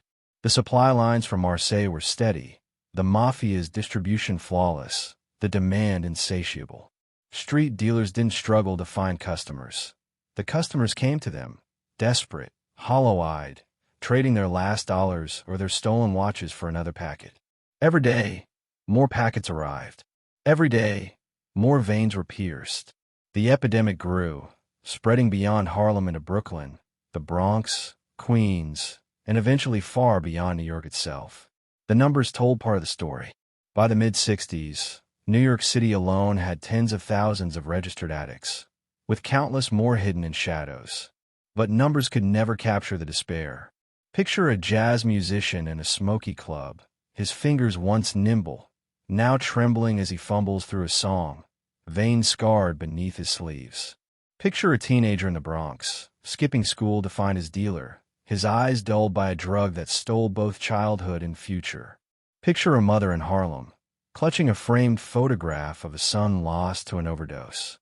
These were the faces behind the statistics. Heroin didn't just kill, it hollowed. Addicts became shells, stripped of ambition, love, and dignity. Families watched sons and daughters wither, parents buried children, communities fractured. Crime spiked as addicts robbed and stole to feed their habits. Police patrolled constantly, but arrests did little. Dealers replaced one another like shadows. The pipeline from Marseille didn't stop, and every packet sold meant more addicts, more overdoses, more sirens. The Mafia counted its money in quiet rooms while neighborhoods bled. The Genovese, the Banano, the Gambinos, they grew rich off the trade, pretending they weren't involved, hiding behind layers of soldiers and street crews. To them, Harlem was just territory, just profit, just another market. They didn't walk the streets where heroin destroyed lives. They sat in restaurants, clinking glasses, laughing over meals, while a generation disappeared into the drug they supplied. Law enforcement saw the devastation, but struggled to fight it. The Federal Bureau of Narcotics was undermanned, outgunned, and drowning in cases. Agents raided apartments, seized stashes, and paraded handcuffed dealers for the press. But for every arrest, 10 more dealers emerged. The supply chain was too strong, too invisible, too international. America fought the war at the bottom, chasing addicts and small-time pushers, while the men at the top grew richer, untouchable and unseen. The epidemic wasn't confined to New York. Cities across America felt the surge. Chicago, Philadelphia, Detroit, Los Angeles all saw heroin seep into their streets, fed by mafia networks that spread like roots underground. The product was too pure, the profits too irresistible, the system too efficient. Wherever desperation lived, heroin followed. And in the 60s, desperation was everywhere. The drug cut across lines of class and culture. In Harlem, it hit hardest, devastating a community already battered by poverty and discrimination. In jazz clubs, musicians used it to escape the grind of endless performances, chasing inspiration they believed heroin provided. In wealthier neighborhoods, users hid their habits behind closed doors, injecting quietly in apartments or suburban basements. Heroin did not care who you were. It only cared that you came back. And you always came back. The 60s were a decade of upheaval, civil rights marches, Vietnam protests, political assassinations. But beneath the headlines, heroin built its own revolution. It didn't chant slogans or carry signs. It whispered in alleys, sang in veins, claimed lives without fanfare. And unlike politics, it offered no hope, no progress, no change. Only silence. Doctors and hospitals saw the consequences firsthand. Overdoses filled emergency rooms. Children were born addicted, their cries brittle and thin. Social workers struggled to keep up, trying to save families shattered by the drug. But resources were scarce, solutions few.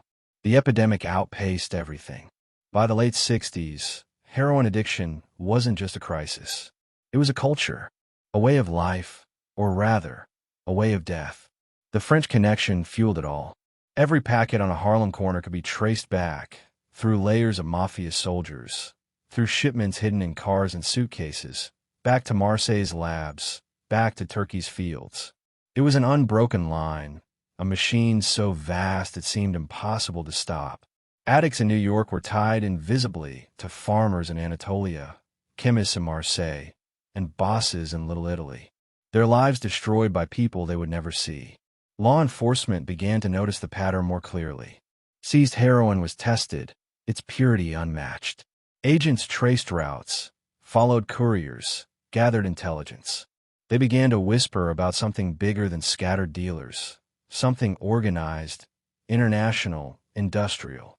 The French Connection wasn't yet a household name, but to those who knew, it was already infamous.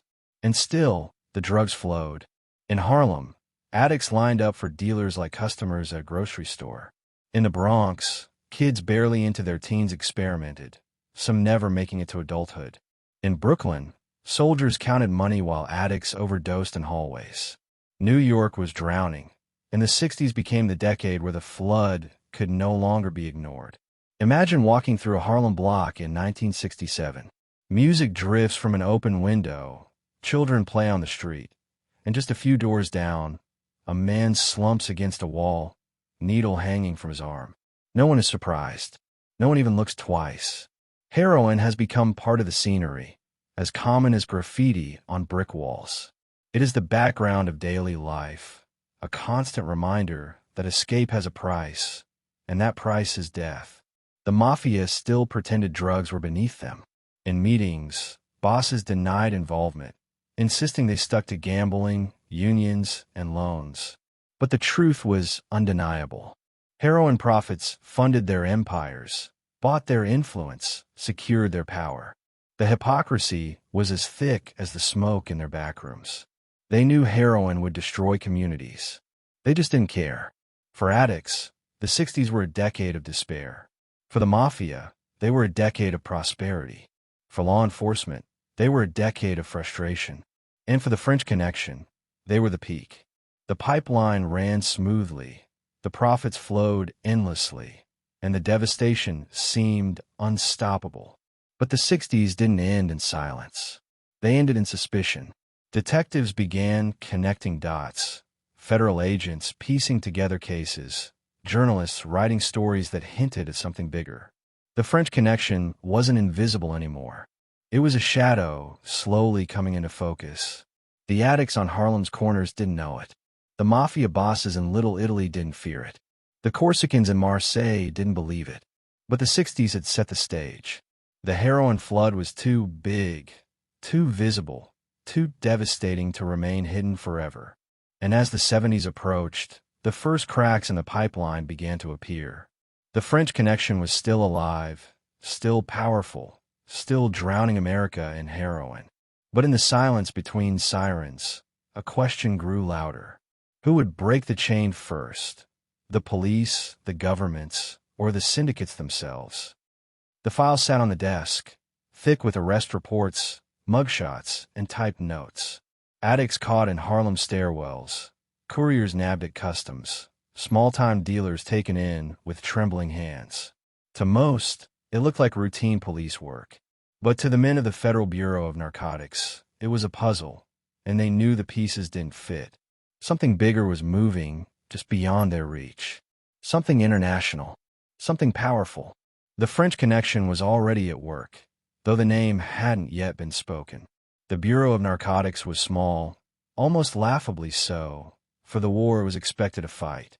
In the late 1950s, It employed fewer than 300 agents across the entire United States. They were underfunded, under-resourced, and overshadowed by bigger agencies like the FBI. Yet they were tasked with stopping the rising flood of heroin pouring into America. It was like asking a handful of men with buckets to hold back the sea. At the center of this effort loomed the legacy of Harry Anslinger, the Bureau's first and most infamous commissioner. He had taken charge back in the 1930s and built the Bureau almost entirely on his willpower and paranoia.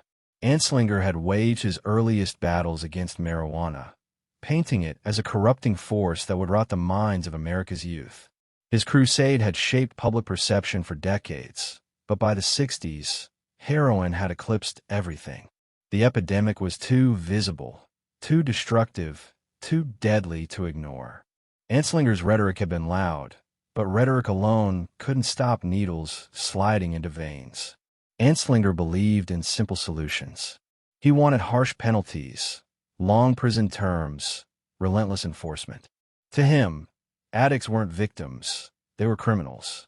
His approach left little room for nuance, little space for treatment or compassion. But heroin was not a problem that could be solved with jail cells alone. Addicts cycled in and out, the demand never slowing, the supply never stopping. Still, the Bureau fought. Agents patrolled Harlem's streets, raiding apartments and busting dealers. They seized packets of heroin, posed with them for photographs, showed the press that action was being taken. Yet behind the headlines, the truth was clear. These were scraps. The real suppliers, the Corsicans, the Mafia bosses, remained ghosts. The Bureau's agents chased shadows while the French connection thrived overseas, untouched and unseen. For the agents on the ground, frustration ran deep. They watched as addicts wasted away, as neighborhoods collapsed under the weight of heroin, as the same arrests repeated again and again. They knew the drugs weren't being made in New York. They knew the suppliers weren't local. But international investigations were expensive, complicated, and politically dangerous. Chasing a street dealer in Harlem was one thing. Chasing chemists in Marseille was another. And the Bureau simply didn't have a muscle for it. The French authorities, too, were unreliable partners. Some were corrupt, others overwhelmed, many simply indifferent.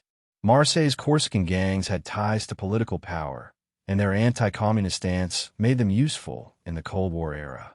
For some French officials, turning a blind eye to heroin labs seemed preferable to risking instability on the docks.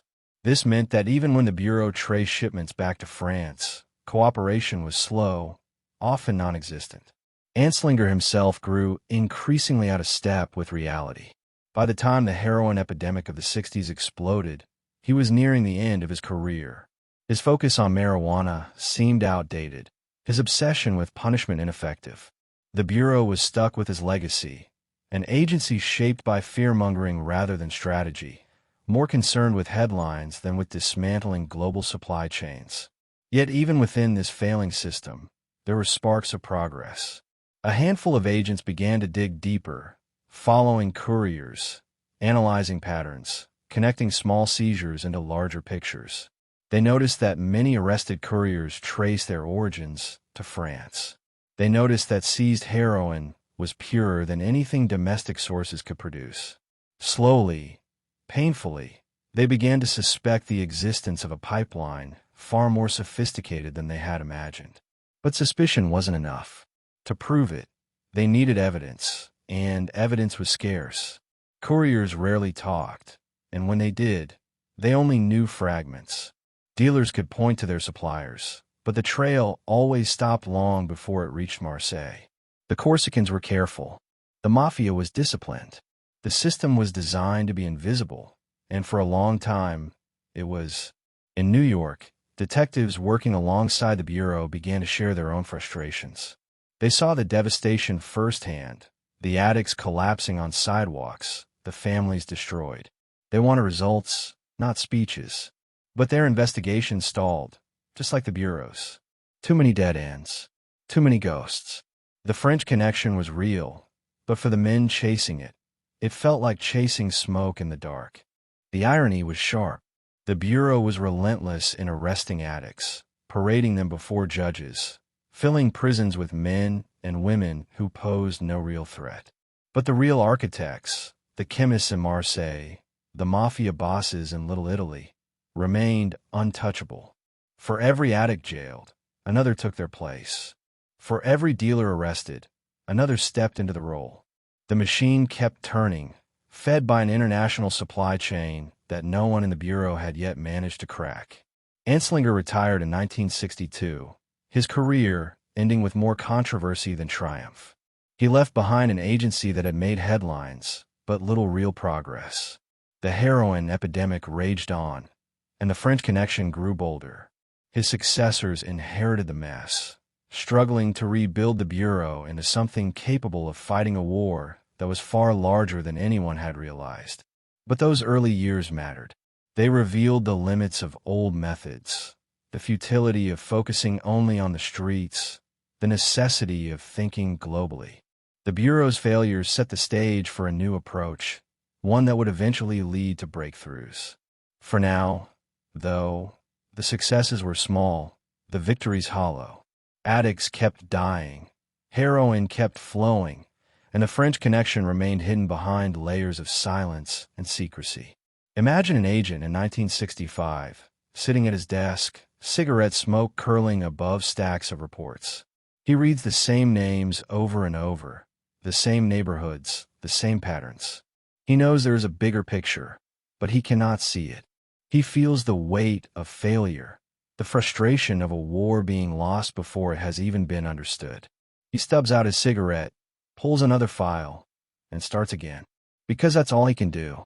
The Bureau of Narcotics was small. Its victories were few. Its vision was clouded by Anslinger's legacy. But within its walls, a quiet determination remained. Agents still knocked on doors, still chased leads, still tried to piece together a puzzle that stretched across continents. They didn't yet know the name French Connection, but they knew something was out there, something vast, something that could not stay hidden forever. And in the shadows of Marseille, the Corsicans carried on, confident that the Americans were too weak, too slow, too blind to ever touch them. For the moment, they were right. But every empire makes mistakes, and soon, the mistakes would begin to pile up. The alley reeked of garbage and damp concrete. A man staggered under a flickering streetlight, his eyes glassy, his body hollow. In his pocket was a packet of heroin no bigger than a matchbox. For him, it was survival. For two New York detectives watching from the shadows, it was something else entirely.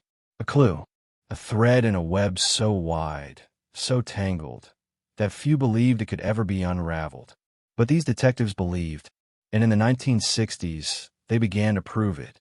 The Federal Bureau of Narcotics was too small, too cautious, too constrained by politics. The heroin flooding New York demanded something different: street-level grit, relentless observation, men who could blend into neighborhoods and follow whispers until they turned into leads. This was where the NYPD Narcotics Bureau rose, forged not in conference rooms, but in the alleys, bars, and stairwells of the city itself. At the center of this rise were detectives who looked nothing like the polished image of law enforcement. They were rough, unshaven, loud when they needed to be, silent when silence mattered. They didn't rely on press conferences or policy papers. They relied on instinct. They watched, they listened, they waited. And when the moment came, they pounced. The heroin epidemic had turned Harlem into their battleground. Addicts lined doorways, dealers ran corners, and violence pulsed through the streets. For detectives, every night was a test. Blend in too much, and you risked your life. Stand out too much, and the trail went cold. The men of the Narcotics Bureau walked that line daily, carrying the weight of neighborhoods collapsing under heroin's grip. Two detectives would become legends: Eddie Egan, brash, tough, larger than life, and Sonny Grosso, quieter, methodical, the counterbalance to Egan's chaos. Together, they formed an unlikely duo, their partnership blending muscle and mind. To the public, they were just cops. But in the underworld of New York, their names carried weight. They were relentless. and the French Connection would eventually become their greatest hunt. Their methods weren't glamorous. They didn't uncover conspiracies in a single stroke. They built cases like bricklayers, one observation at a time. They followed cars for hours through freezing nights. They sat in bars nursing drinks they didn't want, listening to conversations they weren't supposed to hear. They sifted through garbage, watched payphones, memorized faces. It was tedious, exhausting, and often thankless. But slowly, the picture began to form. They saw patterns. Dealers who met with couriers who vanished into airports, shipments that arrived with uncanny regularity. None of it proved anything on its own. But piece by piece, the detectives began to sense the scale of what they were chasing. This wasn't just local pushers or small-time suppliers. This was something international, something massive. Imagine sitting in a parked car on a winter night, the engine off to avoid suspicion, your breath fogging the windshield. Hours pass with nothing but silence and boredom. Then, suddenly, a figure appears. A known dealer. He meets another man. They exchange nothing more than a handshake, and both vanish into the night. To anyone else, it's meaningless. But to a detective who's been watching for weeks, it's everything. It's a thread, and threads lead to webs. The detectives faced constant frustration. Judges dismissed cases for lack of evidence. Informants lied, cut deals, or vanished. Surveillance failed more often than it succeeded. And the Mafia's code of silence, omerta, made penetrating the higher levels nearly impossible. But Egan and Grosso refused to quit. They weren't chasing headlines. They were chasing something bigger, the chance to strike at the root, not just the branches. Their break came not in a grand raid, but in the quiet details of daily work. A courier's odd behavior, a shipment that didn't add up, a conversation overheard in a bar. These small anomalies became their obsession, the kind of details that other detectives overlooked, but they pursued with dogged determination. The French Connection didn't appear to them all at once. It emerged slowly, like a ghost stepping into view. They realized the heroin wasn't being made in New York. It was arriving from Marseille. They realized couriers weren't acting alone, but as part of a system. They realized the Mafia wasn't just dabbling in drugs. They were the backbone of distribution. Each revelation was a shock, but also a confirmation of what their instincts had been whispering all along. And yet, the danger grew with every step. Following couriers meant risking exposure. Pushing too close meant tipping off the Mafia. Even within the department, not everyone supported their obsession. Some saw it as a waste of resources, chasing an enemy too vast to ever defeat. Others worried about corruption, knowing the Mafia's influence reached into the NYPD itself. Egan and Grosso walked a tightrope, not only with criminals, but within their own range. Still, they pressed on. The heroin epidemic left no choice. Every day, they saw overdoses, funerals, families destroyed. Every day, the streets bled while the men behind the French Connection dined in luxury. The detectives felt the urgency in their bones. They weren't just solving crimes. They were fighting for the survival of the city. Their work demanded sacrifice. Long nights away from families, lives lived half in shadows.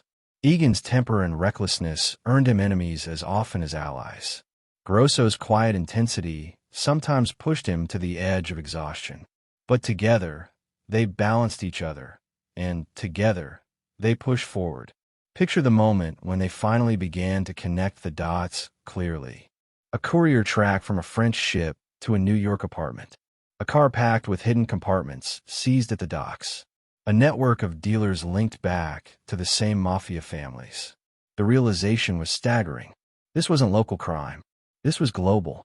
This was the French Connection, alive and thriving in their city. But even with the picture forming, the challenge remained proof. Detectives could suspect, could theorize, could connect threads. But courts demanded evidence. Solid, undeniable evidence. And gathering that evidence meant more risk, more surveillance, more patience than ever before. By the late 60s, Egan and Grosso had become central figures in the fight against the French Connection. Their names would one day inspire Hollywood scripts. Their exploits turned into legend.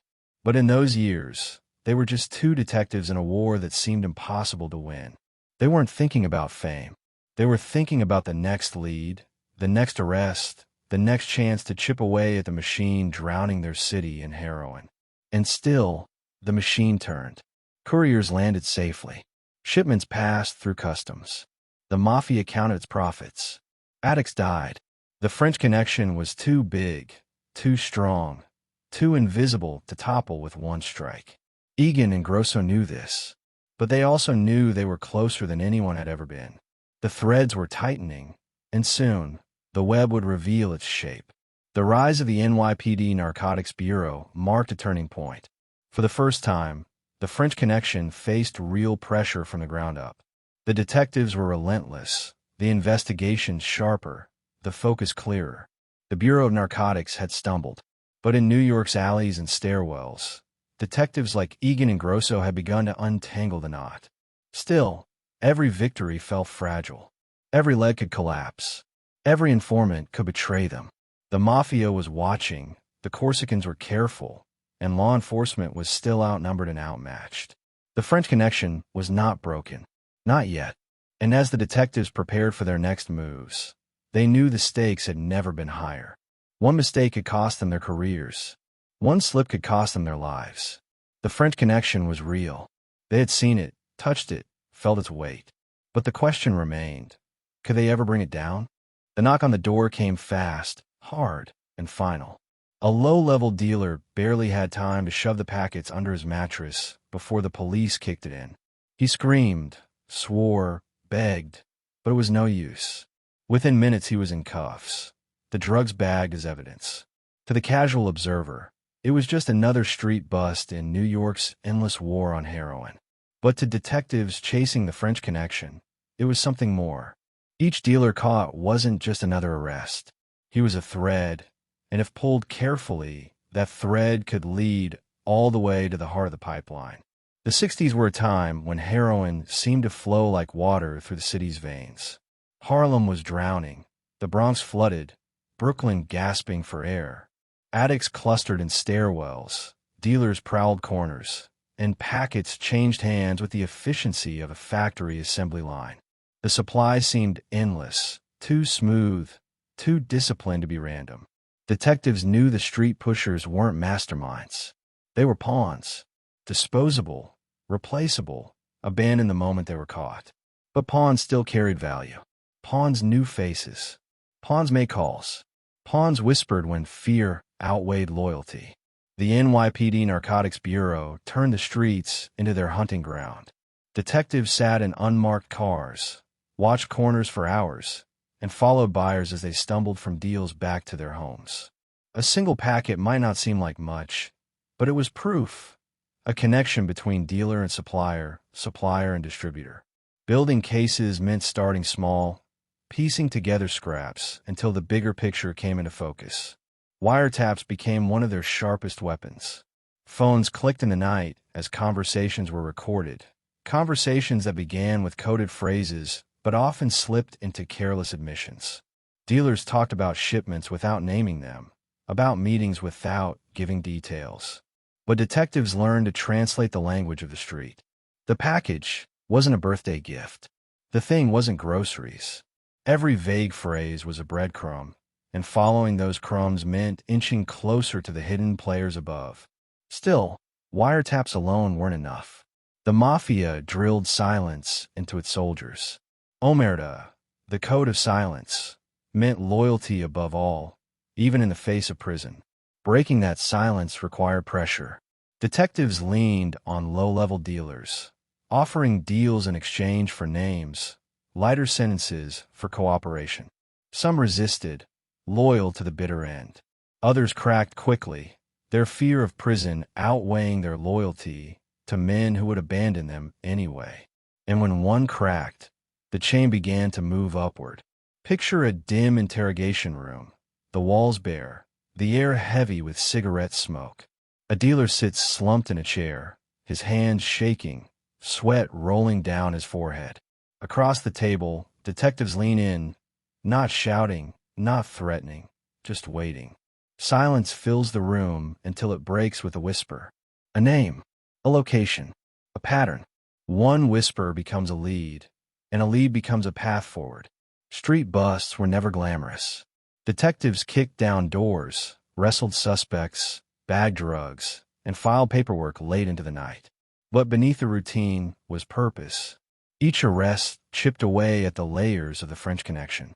Each name written on a report was another thread in the web. And as the threads multiplied, the web grew visible. The danger was constant.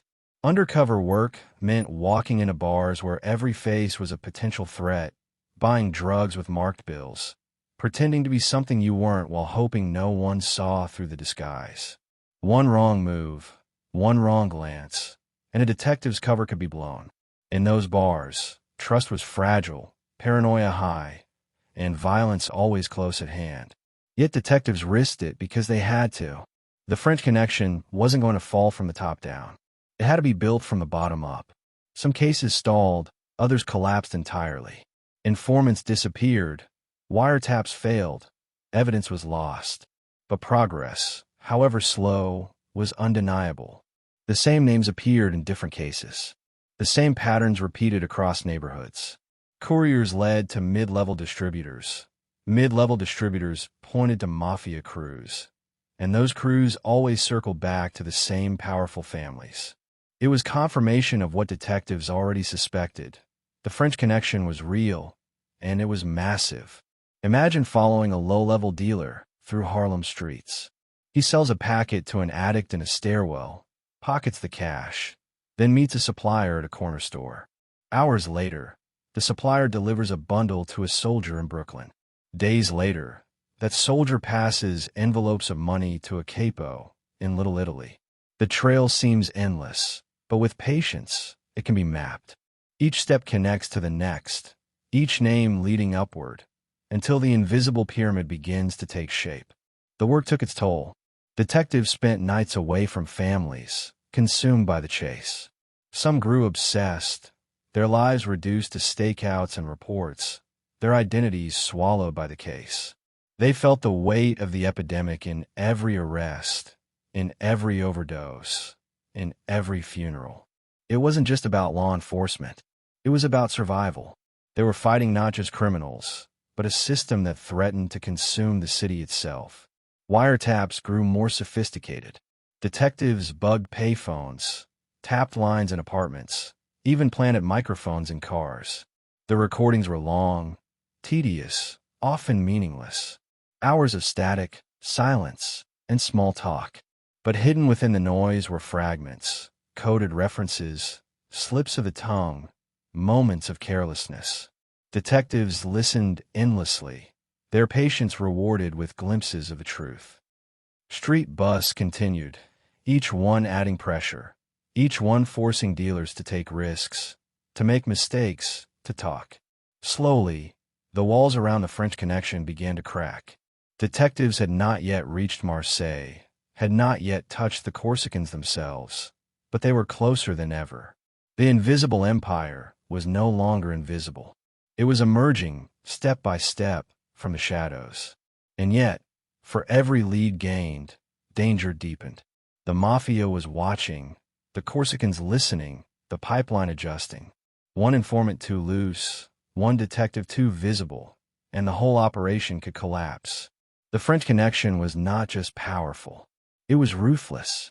Those who betrayed it rarely lived long enough to regret it. Detectives knew this.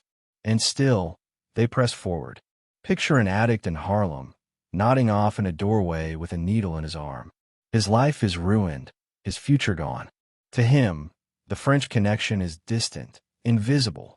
But for detectives listening to wiretaps, busting dealers, following trails, that addict is the reason they can't quit.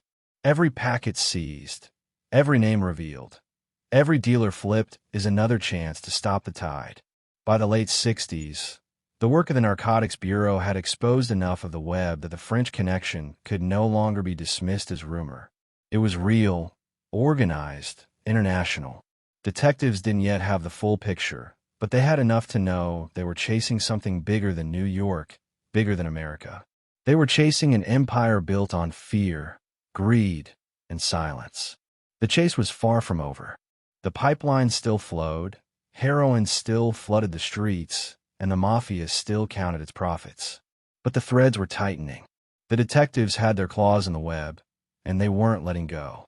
The French Connection had built its empire on invisibility.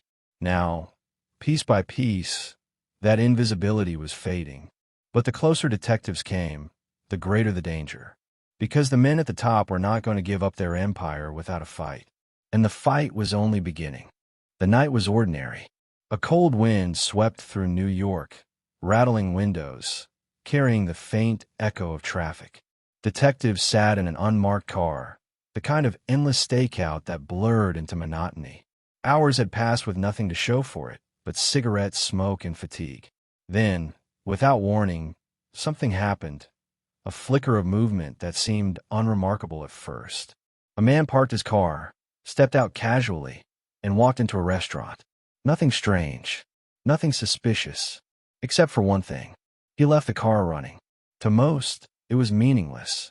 But to detectives hardened by years of watching, it was a crack in the facade. Men guarding something valuable never risked leaving it unattended. And so, curiosity sharpened into suspicion. They began to follow. That chance observation, a car idling on a winter night, would unravel the French Connection. The French Connection had survived because of discipline. Couriers carried heroin with nerves of steel. Smugglers concealed shipments with ingenuity. Bosses enforced silence with violence. Every link was designed to withstand scrutiny. But even the strongest chain can break with one careless move.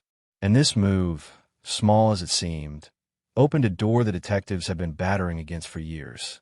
They followed the man quietly, noting his meetings, his routes, his habits. He wasn't a kingpin, not even a high-level distributor.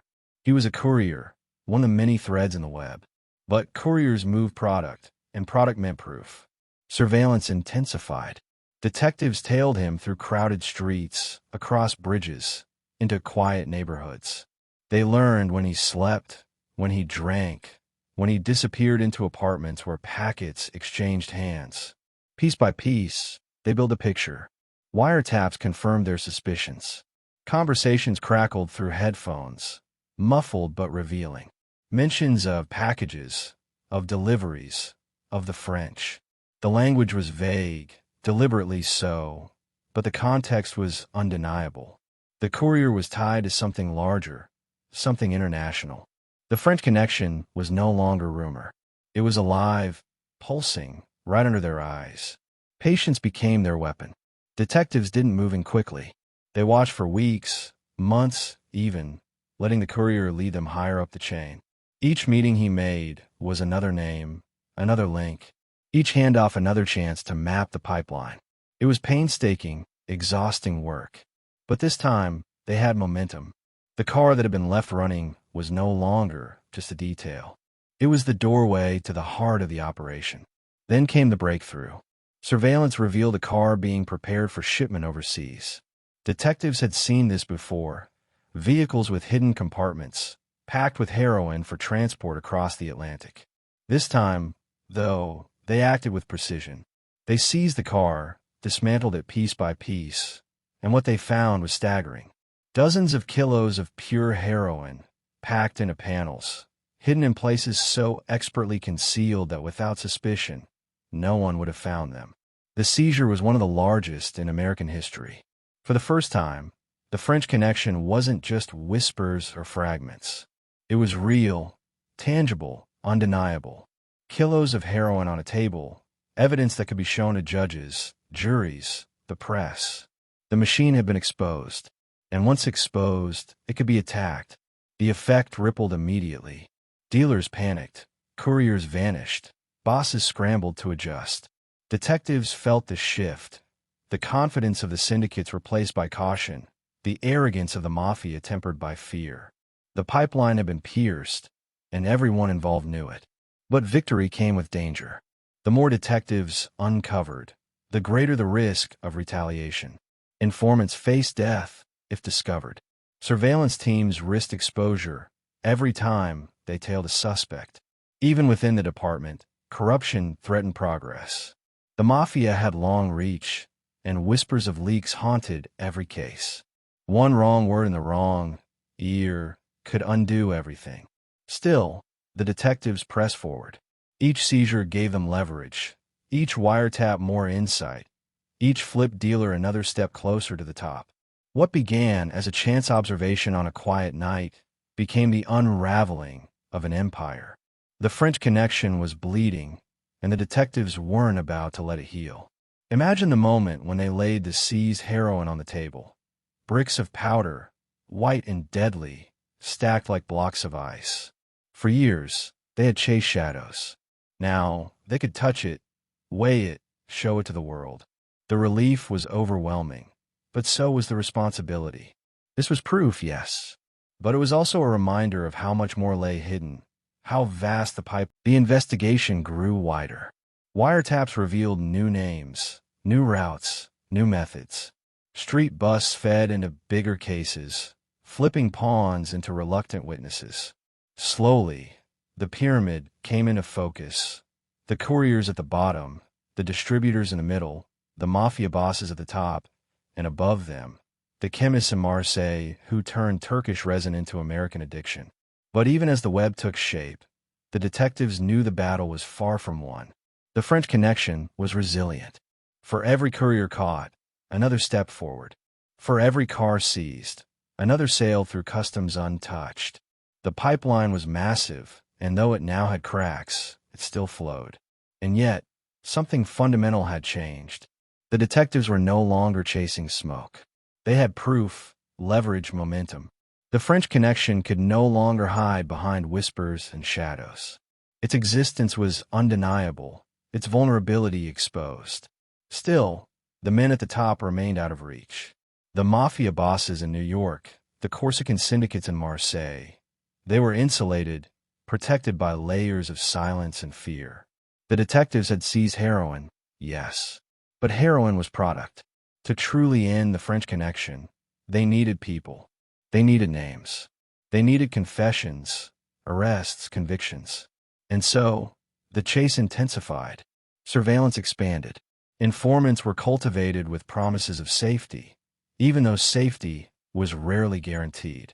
Wiretaps multiplied, each conversation dissected for meaning. The breakthrough had opened the door, but stepping through meant entering a world more dangerous than ever before. The French Connection had survived for years on its discipline. Now, its first mistake had shown detectives the way forward. But mistakes can be corrected. Syndicates can adapt. And the men running the pipeline were ruthless enough to do whatever it took to protect their empire. The detectives knew this. They felt the weight of it in every step, every lead, every raid. One wrong move, and the French Connection would vanish back into the shadows, stronger and more cautious than before. The car left running on that winter night had cracked the facade. But cracks are only the beginning.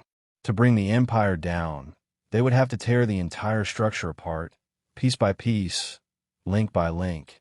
And as the detectives prepared their next moves, one question hung in the air, heavy and unavoidable.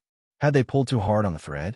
Because sometimes, when you unravel a web, you also wake the spider. The crates looked ordinary, stacked neatly at the Brooklyn docks, surrounded by the usual chaos of ships unloading and trucks rumbling. To most, they were just cargo, one of thousands arriving that day. But to the detectives who had been watching, waiting, and listening, they were something else entirely. Inside those wooden walls wasn't machinery, wasn't clothing, wasn't food. It was powder. Heroin. Enough to flood a city. Enough to prove what they had suspected for years. That the French Connection was bigger, bolder, and deadlier than anyone had dared to admit. The year was 1962, and this was the first massive seizure that exposed the scale of the pipeline. Detectives had followed whispers, tracked couriers, and pieced together clues that led them here. When they finally pried the crates open, the sight was staggering. Dozens of kilos of pure heroin, so refined and so concentrated that each brick could be cut and sold on the streets for 10 times its weight in profit. The value was astronomical. But the real significance wasn't just the money. It was the proof. For the first time, The French Connection wasn't just rumor. It was fact, carved into the powder that now lay in evidence bags. The Brooklyn docks bust shocked even seasoned agents. For years they had struggled with small seizures. A packet here, a few ounces there. Now, in one strike, they had uncovered a supply line stretching across the ocean. The French Connection wasn't trickling heroin into America. It was flooding it, and the men behind it had been doing so with stunning precision. But the seizure also revealed something darker: the scale of the challenge. If one shipment contained this much, how many had already slipped through undetected? How many crates had been waved through customs, hidden in plain sight, their contents spreading like poison through the streets of Harlem and beyond? The bust was a victory, yes, but it was also a chilling reminder of how much had already been lost. Detectives felt a surge of triumph, but also frustration. They had the drugs, but not the men who mattered most. Couriers, yes. Dock workers, yes. But the bosses? The Corsican chemists in Marseille? The Mafia leaders in New York? They remained untouched, insulated by layers of distance and silence.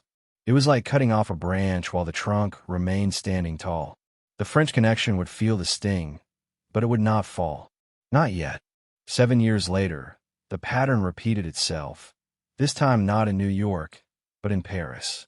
The year was 1969, and customs officers at Orly Airport intercepted luggage that seemed ordinary, handled by passengers who blended into the crowd. But inside those bags was heroin of staggering purity, tied once again to Marseille's labs, destined once again for American streets. The Paris seizure echoed the Brooklyn bust, another mountain of evidence, another glimpse of the vastness of the pipeline. The heroin discovered at Orly was a wake-up call, not just for American agents, but for French authorities as well. For years, Marseille's underworld had thrived with a strange kind of protection, shielded by corruption, by politics, by indifference. The Corsicans had built their empire in plain sight, refining morphine base in hidden labs, shipping heroin through ports and airports that saw thousands of shipments a day. Now, with the Paris bust, denial was no longer possible. France itself was forced to confront the truth. Its port city had become the beating heart of a global drug empire. These two seizures, Brooklyn in 1962, Paris in 1969, were turning points. They didn't dismantle the French Connection, but they illuminated it. They forced governments, journalists, and the public to acknowledge its scale. They showed that heroin wasn't just slipping in through small-time smugglers. It was being shipped in bulk, industrial quantities, refined with scientific precision, and moved with ruthless efficiency. For detectives who had spent years chasing addicts and low-level dealers, the seizures were both vindication and frustration. Vindication, because their suspicions were right. The heroin epidemic was fueled by an international pipeline, not just local pushers. Frustration, because even as the seizures made headlines, the masterminds remained shadows. The couriers went to prison, the drugs went to evidence rooms, but the men who had ordered the shipments, who had profited most, remained untouched. Picture the scene at the Brooklyn docks when the crates were opened. Detectives stood in silence, staring at the bricks of powder stacked neatly inside. Relief mixed with dread. Relief, because they had proof. Dread, because they knew this was just one shipment among hundreds. The victory was real, but it was also fleeting. For every crate seized, dozens more likely sailed through unnoticed. In Paris, the discovery at Orly Airport had a similar effect. Customs officers, used to catching cigarettes or liquor, found themselves staring at heroin worth millions. The shock rippled through French law enforcement, forcing them to admit what they had long ignored. Marseille wasn't just another port city. It was the refinery of the world's heroin, and its tentacles reached across the Atlantic to America's streets. The French Connection had thrived on invisibility, on the assumption that authorities would never connect the dots, never grasp the scale. These seizures shattered that illusion. The dots were connected. The scale was undeniable. The empire was visible. And once visible, it became vulnerable. But vulnerability doesn't mean defeat. The French Connection adapted quickly. Routes shifted, concealment improved, couriers replaced. For every seizure, the syndicate responded with 10 shipments that made it through. The pipeline bent, but did not break. The bosses in Marseille and New York watched, adjusted, and carried on. They had lost product, yes, but product was replaceable. What mattered was control, and control remained firmly in their hands. For the detectives, the challenge became clearer. The seizures proved the pipeline's existence, but seizing heroin alone wouldn't end it. To truly dismantle the French connection, they needed to strike higher, deeper. They needed arrests that reached into the syndicates themselves. They needed to break the silence that protected the bosses. Drugs could be replaced. People could not. The 60s ended with heroin still flooding America, but the tone had shifted. The French connection was no longer an invisible ghost. It was a known enemy, its name spoken in courtrooms, in headlines, in whispered conversations among law enforcement. The Brooklyn and Paris bus had pulled it into the light. And yet, light brings danger as much as clarity. The syndicates knew they were being watched. They knew their empire was no longer invincible. And when men who rule by fear feel threatened, their response is never surrender. It is escalation. The detectives understood this. They had seen the ruthlessness of the Mafia, the cunning of the Corsicans, the discipline of the couriers. They knew the French connection would not go quietly.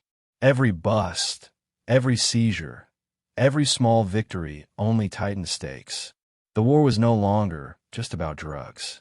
It was about survival, for the city, for the detectives, for the very possibility of breaking an empire built on powder.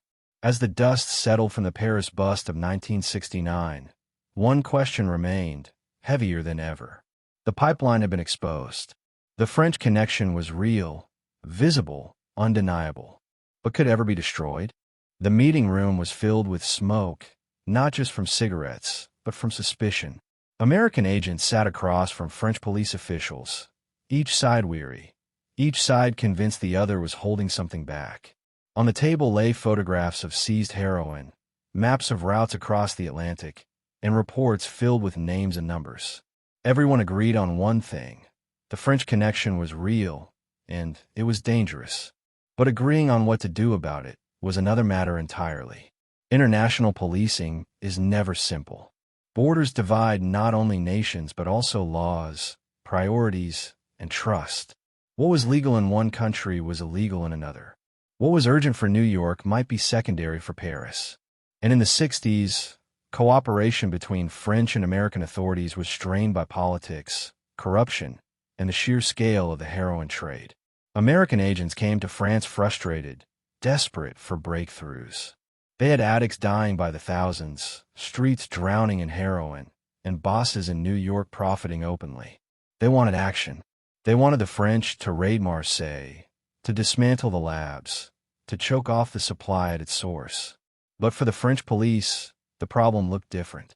Marseille was their city, Corsican gangs their headache, and heroin trafficking just one of many fires they had to manage.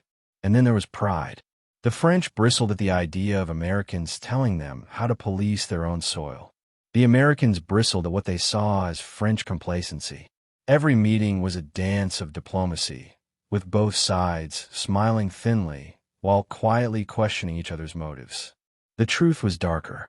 Many Corsican gangs had long-standing ties to local politicians and even elements of French intelligence. In the early Cold War, Corsicans had been useful allies against communist dockworkers in Marseille. That usefulness had bought them protection, or at least indifference. To suddenly turn on them now risked unraveling old alliances. Some French officials preferred to look the other way, to downplay the scale of the heroin labs operating in their own backyard. American frustration grew. Agents knew the heroin was coming from Marseille. Seizures in Brooklyn and Paris had proved it. But every time they pressed the French for action, the response was slow, hesitant, tangled in bureaucracy. Files went missing. Leads went cold. Meetings ended with promises that led nowhere. For American agents, it felt like trying to drain a flood with a spoon. But cooperation wasn't impossible. Gradually, relationships formed, individual detectives who trusted one another, who shared information quietly even when their governments clashed. A name passed in confidence. A lead followed across the Atlantic. A courier tracked from New York to Marseille. These small exchanges became the foundation of something larger. Wiretaps in New York revealed conversations that matched French intelligence reports. Surveillance in Marseille connected to seizures in Brooklyn. Slowly, the picture became global, a puzzle that could only be solved with pieces from both sides. It was painstaking work, full of dead ends and setbacks, but for the first time, the two nations were beginning to see the same enemy from two different angles. Imagine the frustration of an American agent stationed in Paris, writing reports that seemed to vanish into drawers, watching shipments slip past because of jurisdictional disputes. He knows the heroin is being refined just miles away, in hidden labs tucked into basements and warehouses. He knows who some of the chemists are, but without French cooperation, his hands are tied. Every day he waits. Heroin crosses the ocean, and addicts die. The weight of helplessness is crushing. And yet, breakthroughs came. In the late 60s, under mounting pressure from both Washington and their own public opinion, French authorities began to act more aggressively. Raids were conducted on suspected labs, arrests made of chemists who had operated with impunity for years. For the first time, the French connection felt pressure not just in New York, but at its heart in Marseille. Still, progress was fragile. Corruption remained, and so did political hesitation. Every raid risked backlash. Every arrest risked exposing how deeply Corsican gangs had been tolerated. For French officials, dismantling the French connection wasn't just a matter of policing. It was a matter of untangling decades of complicity. For American agents, cooperation always carried uncertainty. Would the French share everything? Would information given in trust be used or buried? Would arrests in Marseille actually lead to convictions? Or would suspects walk free with a wink and handshake? The distrust was constant, and every success felt precarious. But the stakes were too high to give up. America was drowning in heroin, and without France, the fight was impossible. The pipeline couldn't be broken from one side alone. Both nations had to pull together, even if the rope burned their hands. The image of heroin bricks piled on evidence tables in Brooklyn haunted every meeting. They were proof of what was at stake, proof that the French connection was industrial in scale, proof that lives were being lost daily. Each seizure was a reminder that time was running out. Cooperation between nations is like building a bridge over a river that resists crossing. Every plank is laid with difficulty, every nail hammered with suspicion. But once built, the bridge allows traffic to flow, information to pass, progress to be made. By the early 70s, that bridge between French and American law enforcement, fragile though it was, began to carry the weight of a real investigation. Detectives in New York learned to wait for leads from Marseille. French police began to act on intelligence gathered in America. Together, they tracked couriers, mapped routes, and identified chemists. For the first time, the French connection was being attacked from both ends. And yet, the question lingered. Was it enough? The syndicates were resilient, their methods adaptive, their networks sprawling. Every time a lab was raided, another seemed to spring up. Every time a courier was caught, another took his place. The pipeline bent, but did not break. The frustration on both sides remained palpable. For the Americans, every delay meant more heroin on the streets, more addicts in alleys. For the French, every demand from Washington felt like interference, a challenge to their sovereignty. The cooperation was real, but it was never easy. Still, the cracks were widening. The French connection had thrived on secrecy, on silence, on the assumption that borders would protect it. Now, those borders were being crossed not by smugglers, but by police. Files were shared, names exchanged, strategies coordinated. It was imperfect, slow, and fraught with tension, but it was working. And as the French labs came under increasing scrutiny, as American detectives tightened their grip on New York streets, the French connection faced something it had never faced before, a united front. But unity is fragile. Trust is fragile. And in the shadows, the syndicate still held power, still had friends in high places, still had the discipline to survive. The question was no longer whether the French connection could be seen. It could. The question was whether the fragile cooperation between two nations was strong enough to crush it. And in the years to come, that fragile bridge would be tested like never before. The smell of baking pizza drifted through the narrow streets of Brooklyn, masking the truth hidden in the back rooms. Families ordered slices, kids laughed, delivery boys ran in and out with paper bags. On the surface, it was ordinary life. But behind the counter, beyond the ovens, something else was happening.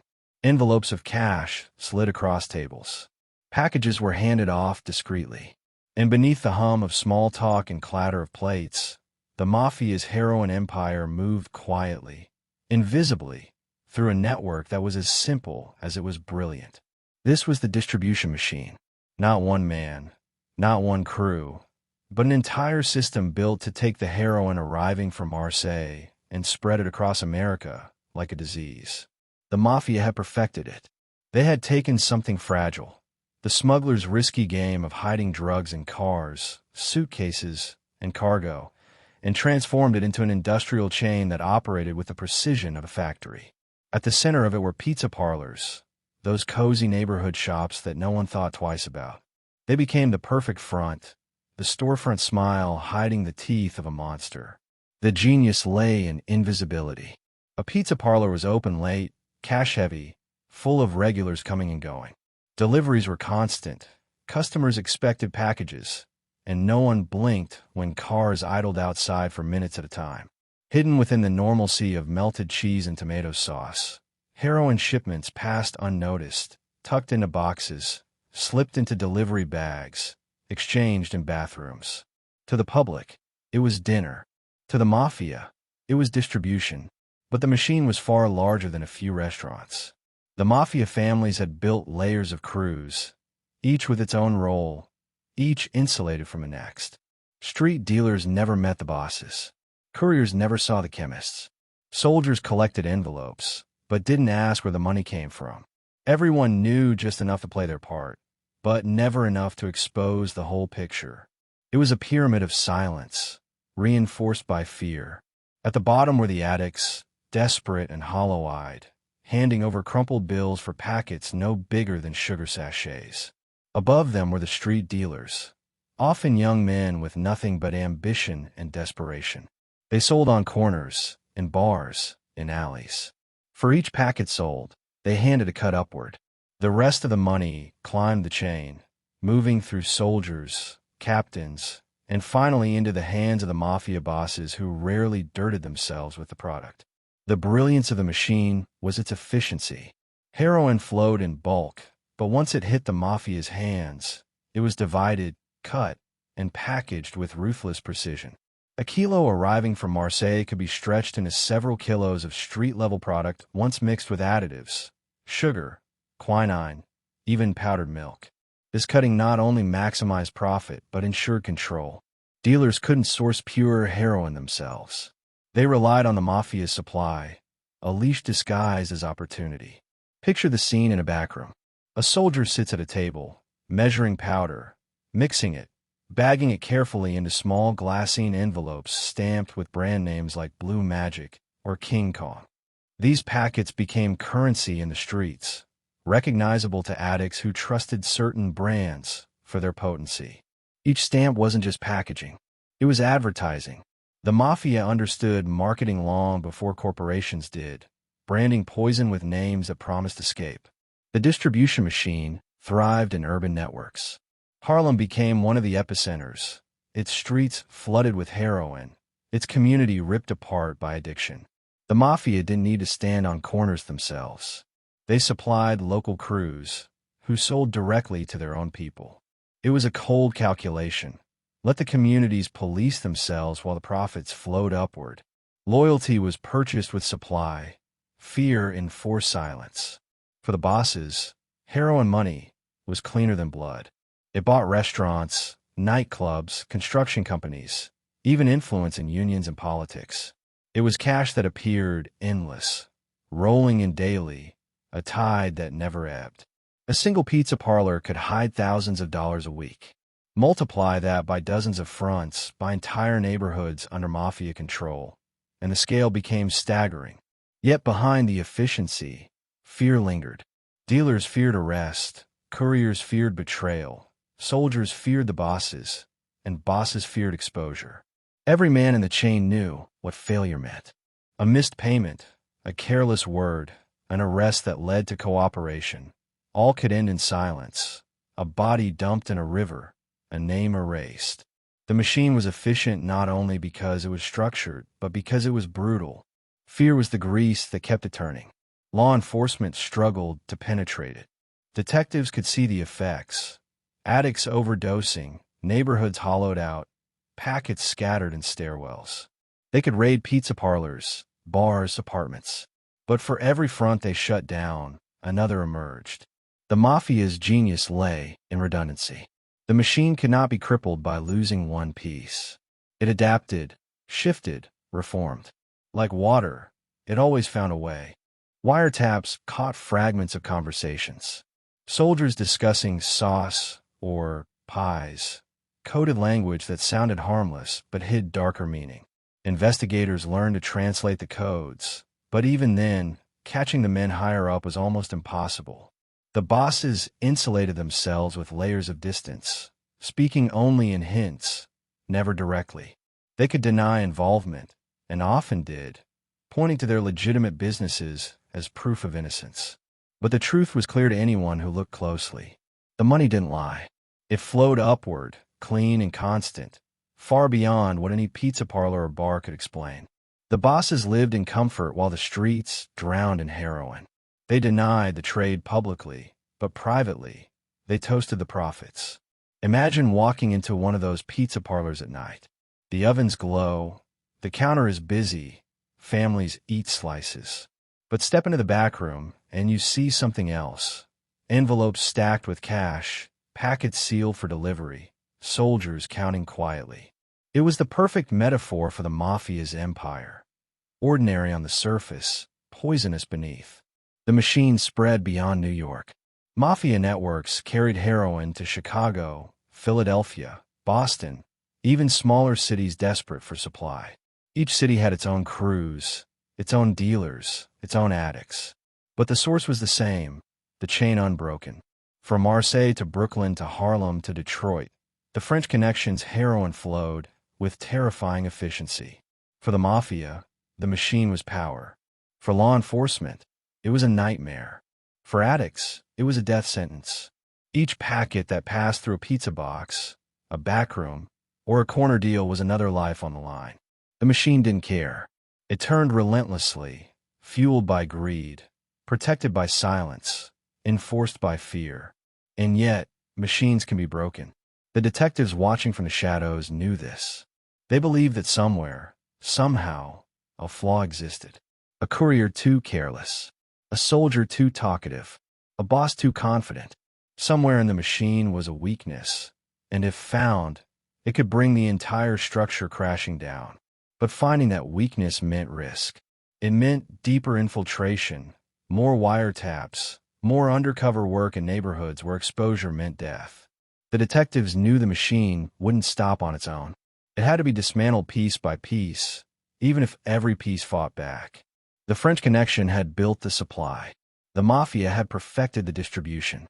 Together, they had created an empire of heroin that spanned oceans and buried cities. For years, it seemed untouchable. But as the 70s dawned, cracks began to show. The same machine that had thrived on invisibility was now under a microscope. The same pizza parlors that hid heroin were now being watched. The same coded conversations were now being translated. The machine still turned, but the detectives' hands were on the gears, ready to jam them. And the men at the top, once so confident in their fortress of silence, began to feel the first tremors of doubt. Because even the strongest machines break when pressure builds long enough. And soon, the pressure would become unbearable. The man stood at the customs counter with a smile that didn't quite reach his eyes. His passport rested on the desk, his suitcase by his side, and beneath the routine of stamps and questions, his heart hammered against his ribs. Inside his luggage, hidden so carefully it seemed invisible, lay enough heroin to change lives forever, to enrich bosses in New York, to enslave addicts in Harlem, to ruin families who would never know his name. He was calm, polite, even charming. But in that moment, Gene Hackman was gambling with everything he had. Couriers like him were the lifeblood of the French Connection. They weren't the chemists who refined Turkish resin in Marseille, nor the Mafia bosses who counted profits in Brooklyn. They were the in-between, the men and women who physically carried the poison across borders, across oceans, across checkpoints where one mistake meant prison or death. They were pawns, yes, but pawns who risked more than anyone else on the board. Without them, the heroin stopped. With them, the pipeline thrived. Gene Hackman became one of the most notorious. He wasn't reckless, not a street hustler desperate for cash. He was careful, methodical, and for years, he moved heroin with a calmness that unnerved even the detectives chasing him. He dressed well, carried himself with quiet confidence, and blended into crowds with ease. To look at him was to see just another traveler, perhaps a businessman, perhaps a tourist. No one looked twice. And that was the point. The art of smuggling is the art of invisibility. Couriers learned to carry heroin in ways that defied suspicion. False bottoms in suitcases, hollow car panels, hidden compartments in musical instruments, even sewn into clothing. The goal wasn't to hide in shadows, but in plain sight, to look so ordinary that no one thought to look closer. Gene Hackman mastered this. Each journey was a performance, and he played his role flawlessly. But behind the calm facade, fear never left. Imagine boarding a plane, knowing your suitcase contains kilos of heroin. Every passenger glance feels loaded. Every customs officer looks like they can read your mind. You sip water, your hands tremble, but you smile anyway.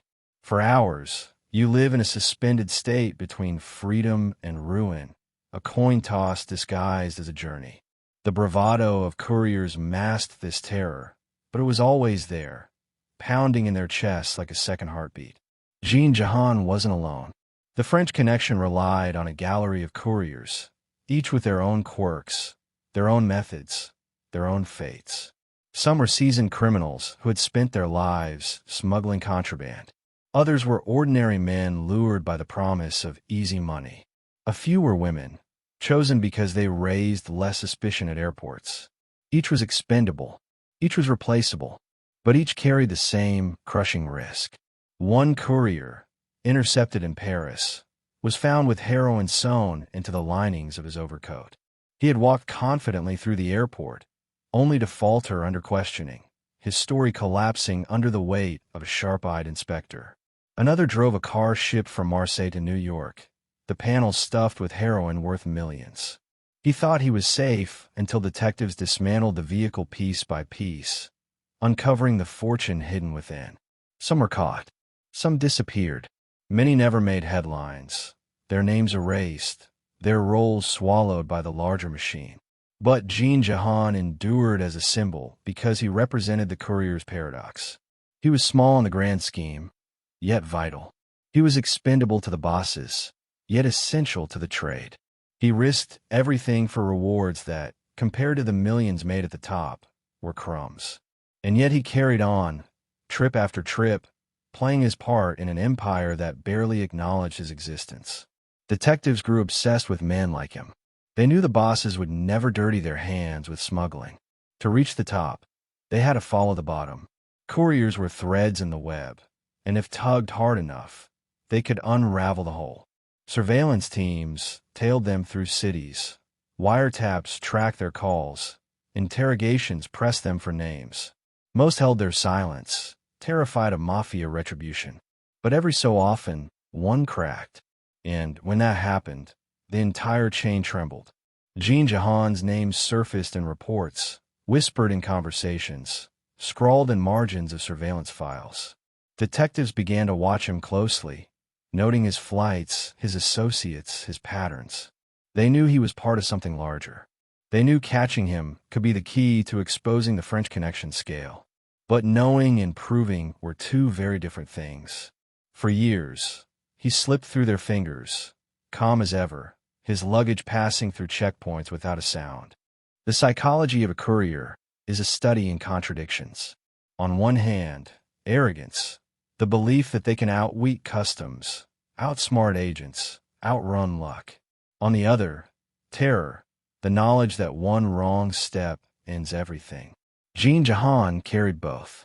His confidence kept him steady. His fear kept him cautious. It was a balance that kept him alive longer than most. But no one outruns the odds forever. Detectives tightened their surveillance. Each journey he made was noted. Each meeting recorded. Each detail added to the puzzle.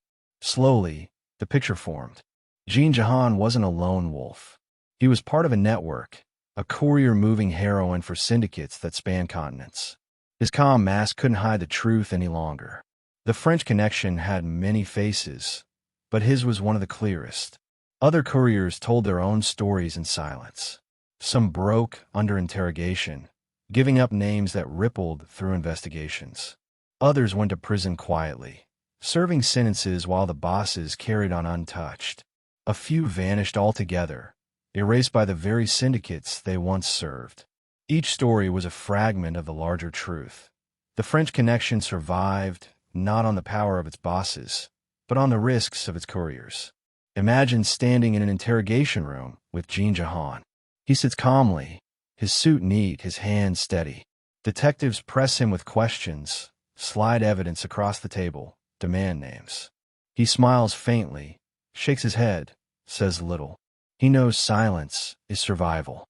He knows words can kill. And so he plays his role, even here, even under the harsh lights and the weight of suspicion. For him, the performance never ends. But performances slip. A careless word, a nervous glance, a phone call placed too soon.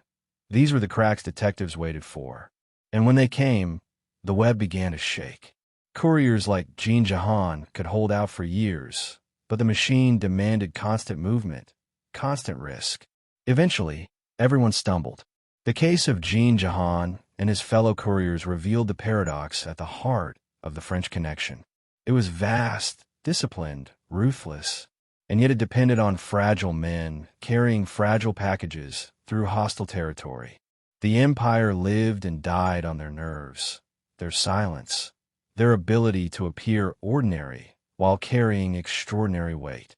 By the late 60s, detectives had enough to prove the importance of these couriers. Their arrests filled files, their names populated reports, their mistakes fed cases that reached higher and higher. The bosses were still shadows, the chemists still hidden, the syndicates still powerful.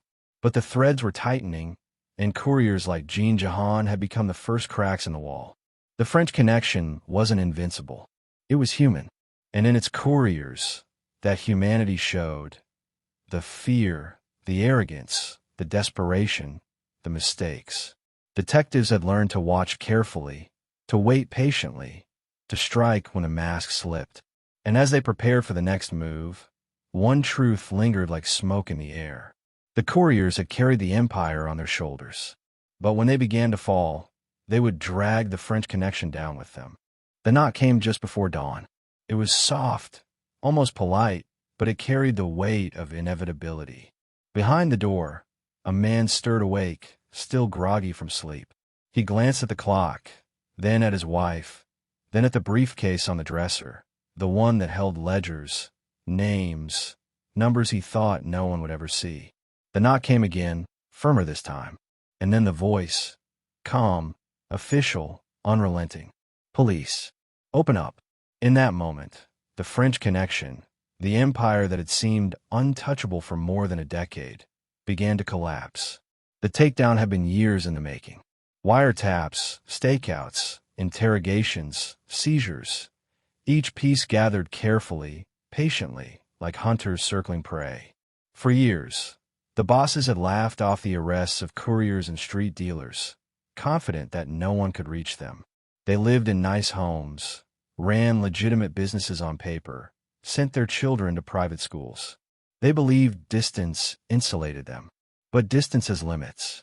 And when investigators in New York and France finally aligned, when the files matched the names, when the evidence stacked too high to ignore, the walls came crashing down. The operation unfolded in waves, coordinated like a military strike. In New York, detectives moved on safe houses, apartments, and pizza parlors that had served as fronts. Doors splintered under battering rams. Men were dragged from beds, from tables, from cars idling in the street. Some shouted, some stayed silent, some broke down immediately. Cash was seized, heroin packets scooped into evidence bags, ledgers stuffed into boxes.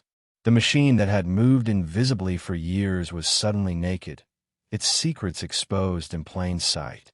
At the same time, in France, raids swept through Marseille. The French police, once hesitant, now acted decisively. Labs were stormed, chemists arrested, equipment dismantled. The smell of chemicals still lingered in the air as officers carried out barrels, jars, and tools that had once transformed morphine base into pure heroin. For decades, these labs had operated in the shadows, protected by corruption and silence. Now they were being hauled into the light. Imagine the panic among the men who thought themselves untouchable. A boss in Brooklyn, pacing his living room as agents searched his furniture, knowing the ledgers hidden behind the panel on the wall would seal his fate. A chemist in Marseille, standing handcuffed in his own lab, watching the police dismantle the equipment that had made him rich. A courier, arrested in an airport lounge, realizing too late that the faces around him were not strangers, but agents waiting for his arrival. The arrest sent shockwaves through the underworld. For years, the French Connection had survived on discipline, on silence, on the belief that the pipeline was invisible. Now, invisibility was gone. The arrests proved what many had whispered but few believed. The French Connection could bleed. Detectives felt the weight of the moment. For so long, they had fought shadows, chasing whispers, watching addicts overdose while bosses thrived untouched. Now at last they had names, faces, men in handcuffs. But triumph carried caution. The Mafia was notorious for slipping free, for twisting trials, for buying silence. Evidence mattered, but so did resolve. This was not the end. It was the beginning of a long, brutal fight through courts and prisons. The unraveling of major figures revealed the inner workings of the machine. Ledgers showed money trails, coded notes linking shipments to couriers, couriers to labs, labs to bosses. Interrogations revealed names, grudges, betrayals. Some suspects folded quickly, hoping for leniency. Others stayed silent, eyes cold, lips sealed, trusting the old code of Omerta, the Mafia's law of silence. But silence cracked under pressure. A man who faces 20 years in prison thinks differently than a man sitting in a cafe, flush with cash. Fear is a sharper tool than loyalty. The coordination between New York and France was unprecedented. Information flowed across the Atlantic. Names passed from one side to the other. Shipments tracked, movements followed. For years, investigators had struggled in isolation, their efforts undermined by borders and bureaucracy. Now, finally, the puzzle was being solved together. The French Connection had always been international. Its downfall had to be the same.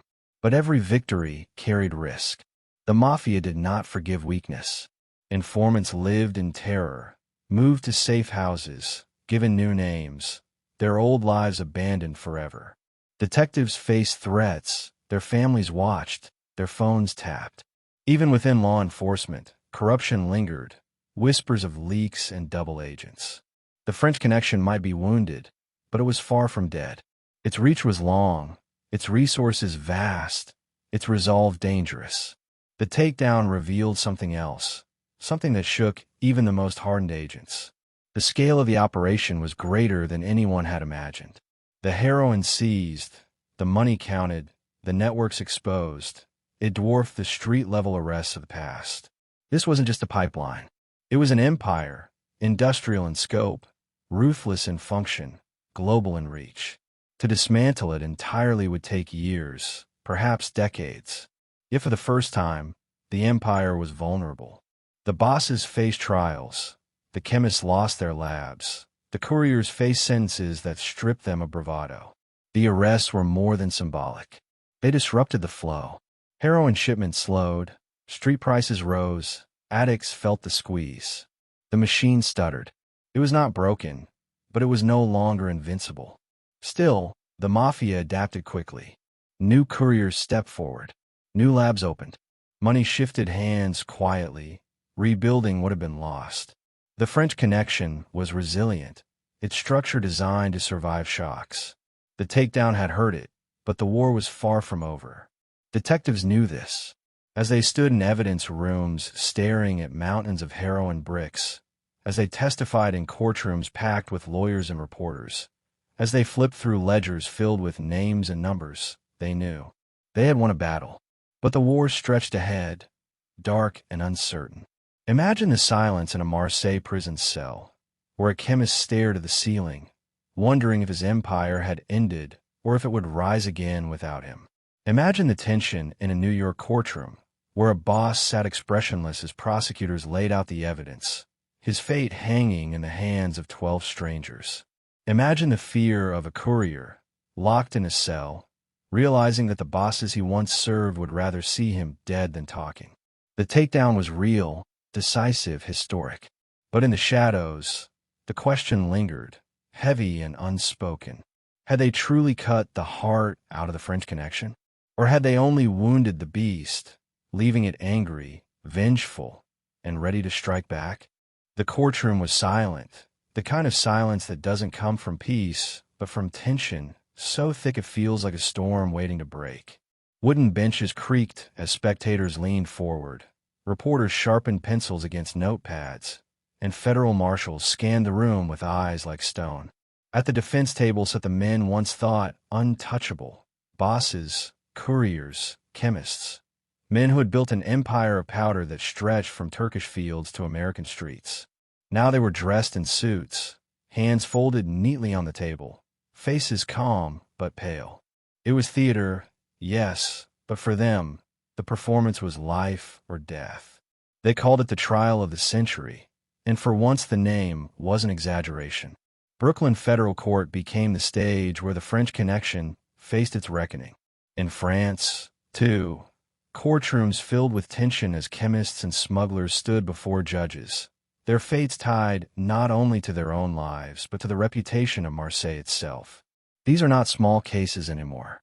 They were showdowns, battles fought with evidence and testimony instead of guns, with prosecutors wielding wiretaps and ledgers instead of bullets. The American trial began with spectacle. Prosecutors laid out bricks of heroin on a table for the jury to see. White powder, neatly wrapped, stacked high. Each brick carried a story: a shipment hidden in a car, a package seized at the docks, a suitcase intercepted at an airport. Together, they told a bigger story, of a pipeline so vast it had poisoned cities, of profits so immense they could buy silence and power, of an empire that had believed itself invisible. The evidence wasn't just numbers. It was a mountain staring the jury in the face. Defense lawyers struck back with all the skill money could buy. They attacked the wiretaps as unreliable, the witnesses as liars, the detectives as corrupt. They painted their clients as legitimate businessmen, as innocent men caught in a government overreach. In France, lawyers leaned on pride, arguing that the Marseille chemists were scapegoats, victims of American paranoia. It was a fight not just of facts, but of perception. Every word spoken in court became a weapon, every hesitation a weakness. And yet, beneath the posturing, the cracks showed.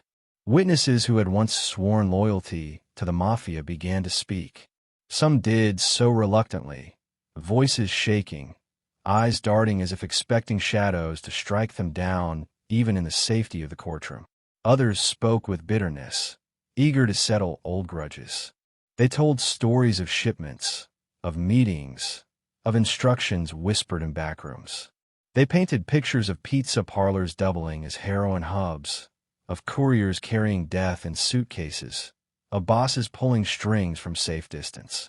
The code of silence, once so unbreakable, had begun to fracture under the pressure of prison walls and prosecutors' deals. The jurors sat stunned as the pieces came together. It wasn't just one smuggler, one lab, one shipment. It was a network, a machine, a pipeline stretching across oceans. The French Connection was no longer a rumor, no longer a shadow. It was flesh and blood, name and face, sitting just feet away in the courtroom. But the trial was never straightforward. Evidence disappeared mysteriously. Witnesses recanted or refused to testify at the last moment. Judges bristled under the weight of international politics, knowing that every decision carried consequences far beyond the courtroom walls. And hovering over everything was the fear of corruption. Could jurors be bribed? Could officials be swayed? Could the Mafia, even now, twist the outcome in their favor? The possibility hung over every day like a storm cloud. In France, the spectacle was no less intense. The chemists of Marseille, once anonymous men in hidden labs, now found themselves infamous. Their faces appeared in newspapers, their names whispered in cafes. The French public, long insulated from the heroin crisis by distance, now confronted the truth. Their port city had fueled America's addiction. Pride turned to shame, and pressure mounted for convictions. Judges felt it, lawyers exploited it, and the accused bore it with the grim resignation of men who knew the tide had turned against them. Imagine sitting in that Brooklyn courtroom as a detective testified. He described a night a car was torn apart piece by piece, heroin spilling from hidden compartments. He recounted the moment a courier cracked under interrogation, the silence of years breaking into a flood of names. Each word was a nail hammered into the coffin of the defense. And yet, across the room, the bosses sat expressionless, their calm an act of defiance, as if daring the jury to believe the state over them. The tension built day by day, testimony by testimony, exhibit by exhibit. Reporters scribbled furiously, headlines screamed about the largest drug case in American history, and the public watched with fascination. This was crime laid bare, not in back alleys but in broad daylight, under the fluorescent lights of a courtroom. The French Connection, once an invisible empire, had become a spectacle everyone could see.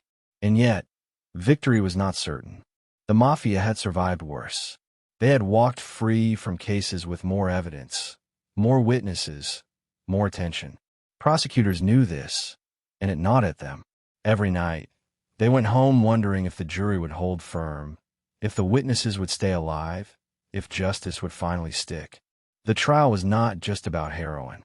It was about faith in the system itself. When the verdict finally came, the courtroom held its breath. Guilty. The word echoed like a gunshot. One by one, men who had once believed themselves untouchable were convicted. Sentences were handed down. Years, decades, lifetimes. In France, too, chemists received long sentences, their labs dismantled, their reputations destroyed. The victories were real, historic, undeniable. But even in triumph, shadows lingered. Not every man was convicted. Not every boss was touched. Some walked free, smiling faintly, their silence bought or protected. Some jurors later whispered of fear, of pressure, of doubts. And outside the courtroom, heroin still flowed. The machine had been wounded, yes, but it had not stopped. For the families of addicts, the trial was bittersweet. Convictions did not bring back sons lost to overdoses, daughters buried too young, neighborhoods hollowed out by addiction. For detectives, the victory was tempered by exhaustion. They had fought for years, and yet the war stretched ahead. For the Mafia, the verdicts were a blow, but not a death sentence. The French Connection had taken a hit, but its roots ran deep. The trial of the century revealed the truth in the starkest terms. The French Connection was real, it was vast, and it could be fought. But it also revealed the limits of justice. Trials end, verdicts are read, sentences handed down. And yet the pipeline, scarred and battered, still had the strength to adapt. As the convicted men were led away in chains, reporters scribbled the last notes of the day, prosecutors shook hands, and jurors breathed sighs of relief. But outside the courthouse, in the streets of New York, in the alleys of Harlem, in the bars and basements where deals were still made, heroin still flowed. The war was not over. The French Connection had been dragged into the light, but light alone does not kill. And as the 70s moved forward, one question hung heavy in the air. Had justice truly struck a fatal blow? Or had the empire simply learned how to hide better? The guard blinked once, then twice, unable to believe what he was seeing. The cell door swung open, empty. The prisoner who had been locked inside only hours earlier, the man whose testimony, whose very presence, was supposed to be a cornerstone of France's fight against the heroin empire, was gone. No struggle, no alarm, just absence like smoke drifting through fingers. Gene Hackman had vanished. Escapes are more than flights from prison. They are ruptures in trust, cracks in the illusion that justice is permanent, that chains cannot break, that the state is stronger than the underworld. And in the case of the French Connection, the escapes of men like Gene Hackman and Paul Mondoloni were not just embarrassments. They were earthquakes, shaking the fragile victories won in courtrooms, mocking the years of painstaking investigation, and reminding everyone, from Paris to New York, that the heroin pipeline still had teeth. Gene Hackman had been the courier who carried death across borders with the calm of a man ordering a cup of coffee. Now, after his arrest and conviction, he was supposed to fade into the machinery of prison life. Instead, whispers of help from the outside grew louder. Connections on the street, friends with money, a network still loyal to him. One morning, those whispers became action. By the time the guards checked his cell, he was gone. The details of how he escaped remained clouded in rumor and humiliation. Some said keys had been smuggled in. Others believed bribes had passed quietly from hand to hand, buying silence, buying opportunity. Some insisted it was sheer negligence, the kind born from complacency when men underestimate their enemies. Whatever the truth, the result was the same. Gene Hackman walked free, and with his freedom, the French Connection regained a soldier who should have been silenced. News of his escape traveled fast. In Paris cafes, people whispered about corruption. In Marseille, the Corsican underworld raised glasses in quiet celebration. And in New York, detectives slammed their fists against desks, cursing in disbelief. They had fought too hard, waited too long, risked too much to see a figure like Gene Hackman simply slip back into the shadows. And yet he wasn't the only one. Paul Mondoloni, another figure woven deep into the fabric of the French Connection, also slipped the noose of French custody. His escape was bolder, less mysterious, more like a performance. He had the air of a man who believed walls were suggestions, not barriers. While prosecutors called him a criminal mastermind, his friends described him as charming, a man who could talk his way through any door. His escape only deepened the sense that the French state was losing control of the very men it had promised to contain. These escapes weren't isolated embarrassments. They were symbols. To the underworld, they were proof that the system could be bent, broken, bought. To the public, they were reminders that justice wasn't as firm as judges in robes pretended it was. And to investigators, they were agonizing setbacks, proof that even when they won in court, the war wasn't over. Imagine the moment a detective in New York received the cable. He had built his case on men like Hackman, testified for hours, shown juries the evidence. And now he was being told that one of the key figures had simply vanished. The exhaustion turned to rage. Rage at the system, rage at the corruption, rage at the endless grind of chasing shadows that refused to stay caught. For the French Connection itself, the escapes were lifelines. Every arrest threatened to unravel the web. Every courier caught risked exposing bosses higher up. But if couriers could vanish, if chemists could slip away, then silence remained unbroken. The machine could keep turning. The heroin could keep flowing. The escapes also revealed the deeper problem of international policing. America wanted convictions that would hold. France wanted to save face while dealing with its own tangled politics and underworld ties. Each escape widened the mistrust. American agents muttered that French prisons were sieves. French officials bristled at the criticism, pointing to their own challenges, their own risks. Cooperation frayed at the edges, even as both sides knew they couldn't win the war alone. But beyond the politics, the escapes humanized the story in brutal ways. Gene Hackman wasn't just a courier. He was a man who carried fear in his chest with every trip across customs, who gambled with his freedom every time he stepped on a plane. Prison had stripped him of control. Escape gave it back. For him, freedom wasn't just survival. It was defiance. For Paul Mondoloni, escape was identity. He was a man who refused cages, who believed no system could contain him. To their enemies, they were criminals. To their allies, they were legends. And yet, legends come with shadows. Every escapee lived with paranoia. Every knock at the door might be police. Every step on a street might be betrayal. They had broken free, yes, but freedom is fragile when the world hunts you. Some found safety for a time, others vanished into exile, others met violent ends. The escapes bought time, but time is never endless. The French public reeled. Newspapers splashed headlines. Politicians demanded answers, and whispers of corruption grew louder. Were guards bribed? Were politicians complicit? Was the French state truly committed to destroying the heroin empire, or was it too entangled with the very men it was supposed to fight? The escapes fed conspiracy as much as outrage. In New York, prosecutors tried to press forward. They leaned on other evidence, other witnesses, determined not to let the escapes unravel their cases. But the damage was done. Defense lawyers seized the opportunity, pointing to the escapes as proof of incompetence, as cracks in the credibility of the prosecution. Every missing figure weakened the chain. Every vanished man made the empire look stronger than the state. The escapes became stories in themselves, told in whispers on street corners, retold in bars, exaggerated in prison cells. To addicts, they were distant rumors, irrelevant to the daily grind of chasing a high. To the underworld, they were proof of resilience. To the state, they were humiliations carved into history. But the truth was harsher still.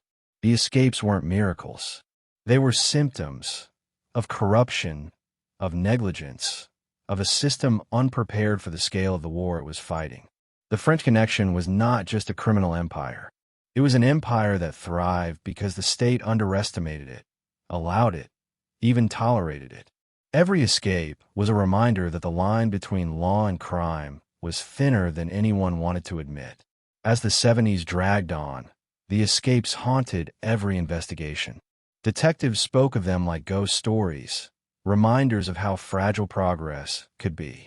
Prosecutors built cases with double the evidence, knowing that one vanished witness could destroy everything. Politicians braced themselves for scandals, knowing the public had little patience for excuses. And in the underworld, men like Gene Hackman and Paul Mondoloni lived in the shadows, their names whispered, their faces sometimes glimpsed, never forgotten. They were symbols of defiance, but also of fragility. The French Connection survived not because it was invincible, but because it exploited every weakness in the systems meant to stop it. In the end, the escapes weren't just dramatic episodes. They were warnings. Warnings that the war was far from over. Warnings that justice, once believed secure, could slip through fingers like sand. Warnings that every victory in the fight against the French Connection carried with it the possibility of reversal. And as investigators pressed forward, weary but determined, one fear gnawed at them in the quiet hours. If the French Connection's prisoners could walk free from their cells, what else could the empire still get away with? The Cold War cast long shadows, and some of those shadows stretched straight into the heart of Marseille. Picture the scene. The docks at night, crates being loaded and unloaded, Corsican gangsters running the waterfront with quiet authority. To most, they were just criminals, another underworld clan chasing profit. But beneath the surface, their power was tolerated, even protected, because they weren't just gangsters. They were also pawns in a larger game, one played not with street corners, but with ideologies. And behind them, according to whispers that refused to die, stood forces far larger than the French Connection itself. The allegation was simple, but terrifying in its implications, that during the Cold War, when the threat of communism felt like it could swallow Europe whole, Corsican gangs were shielded because they served a purpose. They controlled Marseille's docks, the lifeblood of shipping and trade, and they stood as a counterweight to communist-aligned dockworkers' unions. For governments terrified of red banners flying over the Mediterranean, these criminals became unlikely allies. And if their heroin labs thrived in the process, well, that was considered collateral damage. This wasn't the first time politics had blurred with crime. History is littered with such bargains. But in Marseille, the stakes were global. America poured money and influence into Western Europe, determined to keep the Soviet Union at bay. Intelligence agencies, the CIA chief among them, were accused of quietly turning a blind eye to Corsican trafficking, so long as the gangs kept the docks free from communist control. France, too, had its interests. The government could not afford strikes or upheavals in its vital port city. And so, whispers grew. The very men refining heroin in backrooms and warehouses were also, in some twisted way, serving the state. Imagine being a detective in the 1960s, tracing heroin shipments back to Marseille, uncovering names and addresses, only to find your reports buried, your requests ignored. You feel the walls closing in, not from criminals, but from above. Because the closer you get, the more it seems your own government isn't just failing to help. It might be quietly protecting the very people you're chasing. The frustration would be unbearable, the doubt corrosive, and yet, the logic was seductive. To Cold War strategists, communism was the greater enemy. Corsican gangs might be criminals, but they weren't communists. They could be controlled, bargained with, used. Heroin destroyed lives, yes, but to intelligence officials looking at the world map, addicts in Harlem were less threatening than Soviet influence in Marseille. It was a brutal calculation, one that traded human suffering for geopolitical stability. The Corsican gangs understood the game. They offered muscle on the docks, breaking strikes, intimidating union leaders, keeping communist influence at bay. In return, they operated with remarkable freedom.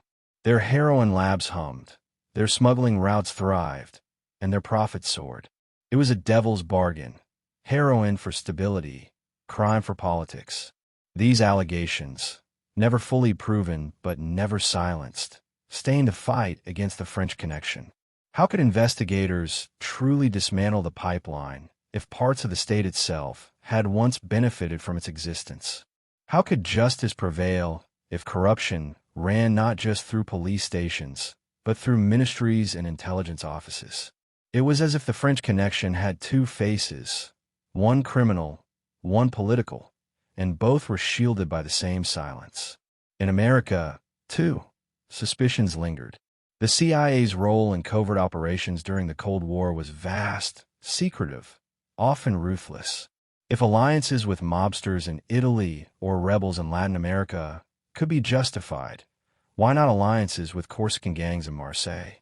After all, the logic was the same: use whoever you must to stop communism. But the price was staggering. By tolerating the Corsicans, by allowing their grip on the docks, governments had effectively fertilized the ground where the heroin empire grew. For addicts on the streets of New York, this grand chess game meant nothing. They didn't know about Cold War strategies or dockside politics. All they knew was that heroin was everywhere, cheap and deadly. For their families, the idea that governments might have looked the other way was not just betrayal. It was unthinkable cruelty. Lives were destroyed not by chance, but by choices made in smoke-filled offices thousands of miles away. And yet, to understand the French Connection fully, one has to understand the shadow. The empire wasn't just protected by Omerta, the Mafia's code of silence. It was also protected by politics, by intelligence, by the logic of a world divided into East and West. In this sense, heroin was more than a drug. It was a tool, a side effect of global power struggles, a poison allowed to spread because stopping it might upset a different balance. Consider the irony. America declared a war on drugs, even as some of its intelligence strategies may have indirectly sheltered those producing them. France promised to dismantle the heroin labs, even as elements of its own state may have tolerated them for years. This was the heart of the shadow, the contradiction that made the French Connection not just a criminal empire, but a political scandal.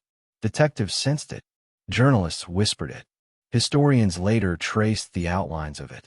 But in the moment, it was an invisible weight pressing down on the investigation. Every time a courier was caught, every time a lab was raided, someone asked, why now? Why not years earlier, when the evidence was just as clear? The answer, though never spoken, was chilling, because only now did the politics allow it. This truth, or rumor, or myth, depending on how much one believes, remains one of the darkest legacies of the French Connection. It wasn't just heroin that corrupted. It was the compromises made in the name of the Cold War, compromises that turned criminals into allies and poisoned justice at its root. The Corsican gangs thrived because they were disciplined, ruthless, clever. But they also thrived because the world they lived in wanted them to. And when the Cold War was at its peak, the French Connection was more than an empire of powder. It was a pawn in a game of shadows, a game where the lines between state and syndicate blurred until they were almost indistinguishable. And as the 1970s wore on, as the French Connection faced courtroom battles, escapes, and scandals, this shadow never quite disappeared. Because once you've made a deal with the devil, you can never be sure whose side you're really on. The question lingered like smoke in the air, haunting every headline, every trial, every investigation that followed. If the French Connection was partly protected by politics, then who, really, was its greatest enemy? The detectives in the streets, or the ghosts in the halls of power? The theater was dark, the air thick with cigarette smoke, the audience silent as the screen flickered to life. A subway car rattled through the tunnels of New York. A detective sprinted down the platform, relentless, desperate, gun in hand. The tension crackled, the chase felt real, and in that moment, the French Connection wasn't just a criminal empire or a headline anymore. It was cinema. It was myth. It was a story burned into the imagination of the world. In 1971, the French Connection hit theaters, and everything changed. The real case had already shocked investigators, rattled courtrooms, and filled newspaper columns. But film has a power that facts alone rarely hold. With its grainy realism, pounding chase sequences, and morally flawed heroes, the movie transformed a complicated transatlantic heroin pipeline into a visceral, unforgettable experience. The French Connection, once the language of detectives and journalists, became the language of popular culture. The film opened with a bang, and audiences were hooked. Gene Hackman's portrayal of a rough, obsessive narcotics cop, modeled loosely on real detectives who had chased the heroin pipeline, gave the story a face, a personality, a human anchor. His character was abrasive, reckless, sometimes cruel, but also relentless. The chase wasn't just about heroin anymore. It was about obsession, about the thin line between justice and madness. Audiences could feel the sweat, the paranoia, the high stakes. And suddenly, the French Connection wasn't just a case file. It was a legend. The famous car chase under the elevated train became a cultural earthquake. The screech of tires, the chaos of traffic, the pounding urgency. It was raw, unpolished, dangerous. For audiences in the early 70s, it felt unlike anything they had seen before. The chase became a metaphor in itself, a symbol of the relentless pursuit of a crime that always seemed just one step ahead. It captured what investigators had felt for years, the sense of running, chasing, pushing, never quite catching the shadow they hunted. But as thrilling as it was, the film also distorted reality. It simplified what had been complex. In the movie, the story was clear: the cops against the smugglers, the chase ending in confrontation. In reality, the French Connection was murkier, layered with corruption, politics, and compromises. The film gave audiences a hero to root for, a villain to despise, and an ending that felt cathartic. But real life offered no such clarity. In real life, heroin still flowed. Bosses still evaded justice. Victories in court were followed by humiliations in prisons and scandals in evidence rooms. And yet, that was the film's genius. It captured not the literal truth, but the emotional truth. It showed the obsession, the chaos, the danger that detectives lived every day. It showed how a city felt under siege, how crime lurked in every alley, how addiction hollowed neighborhoods. Even if the details were blurred, the mood was real. The fear was real. The exhaustion was real. The movie also shaped how the public saw the war on drugs. Before the film, The French Connection was known mainly to those who read newspapers closely or lived in neighborhoods scarred by heroin. After the film, it became shorthand, a phrase loaded with meaning. To say The French Connection was to evoke images of smuggling, corruption, endless pursuit.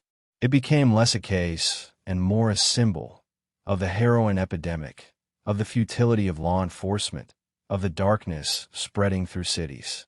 For the real detectives, the movie was both validation and frustration.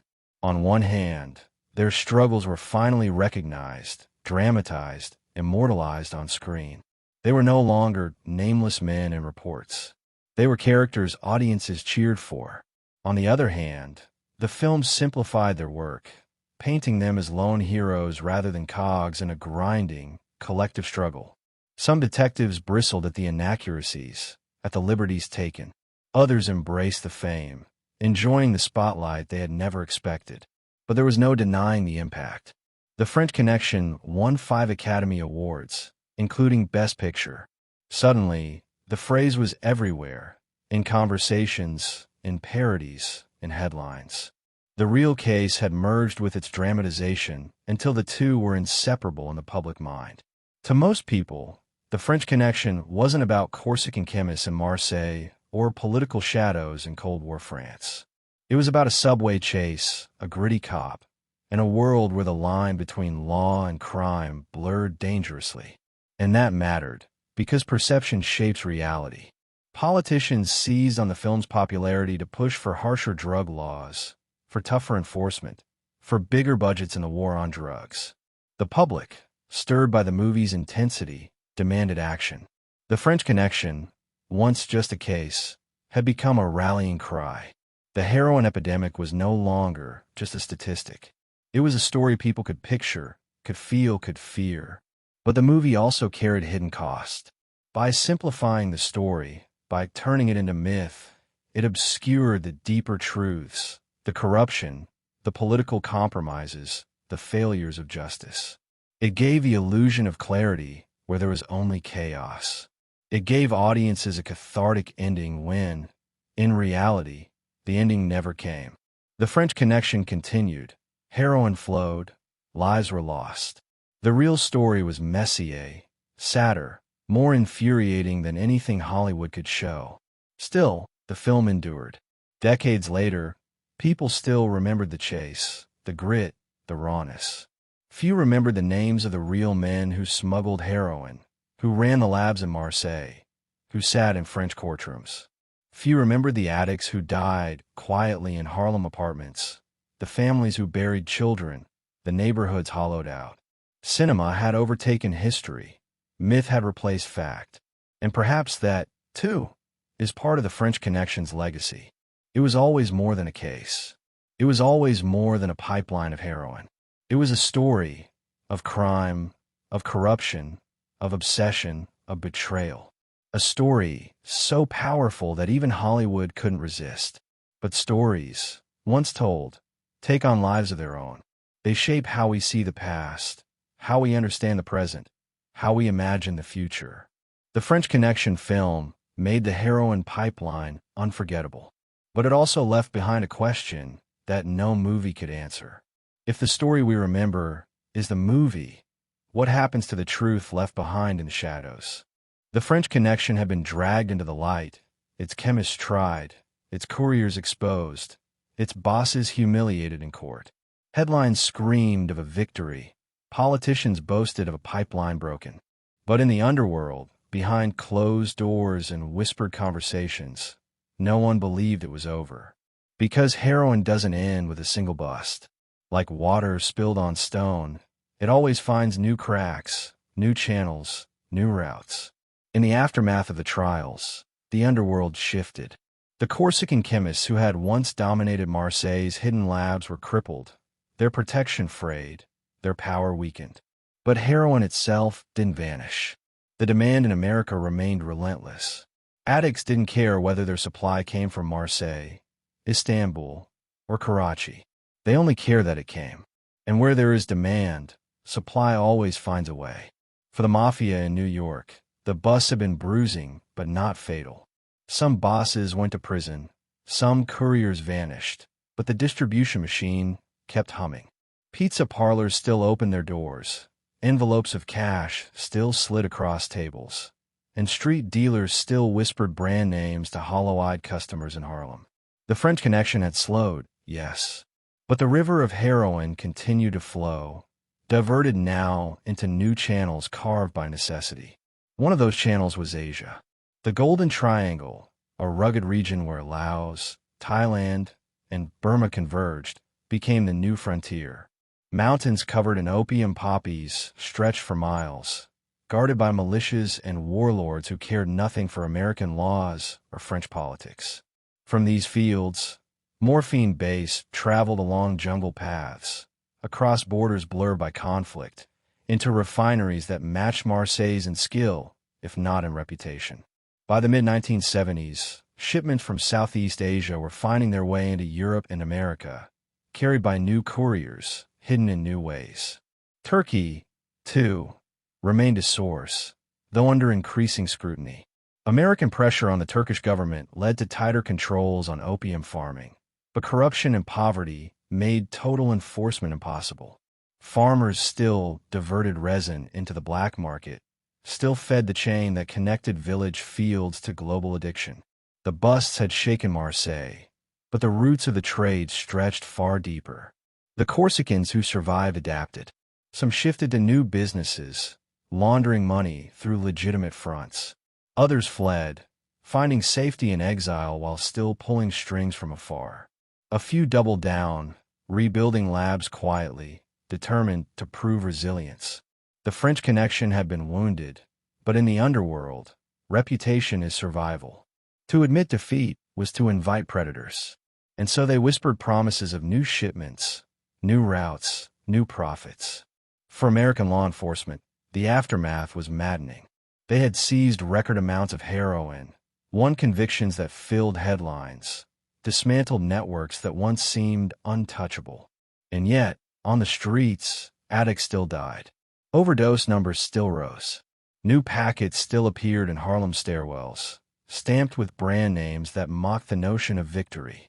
It was like cutting the head off a serpent only to see two more emerge. Detectives felt it in their bones. The war was endless. They had fought the French Connection for more than a decade, only to discover that even when it collapsed, something else took its place.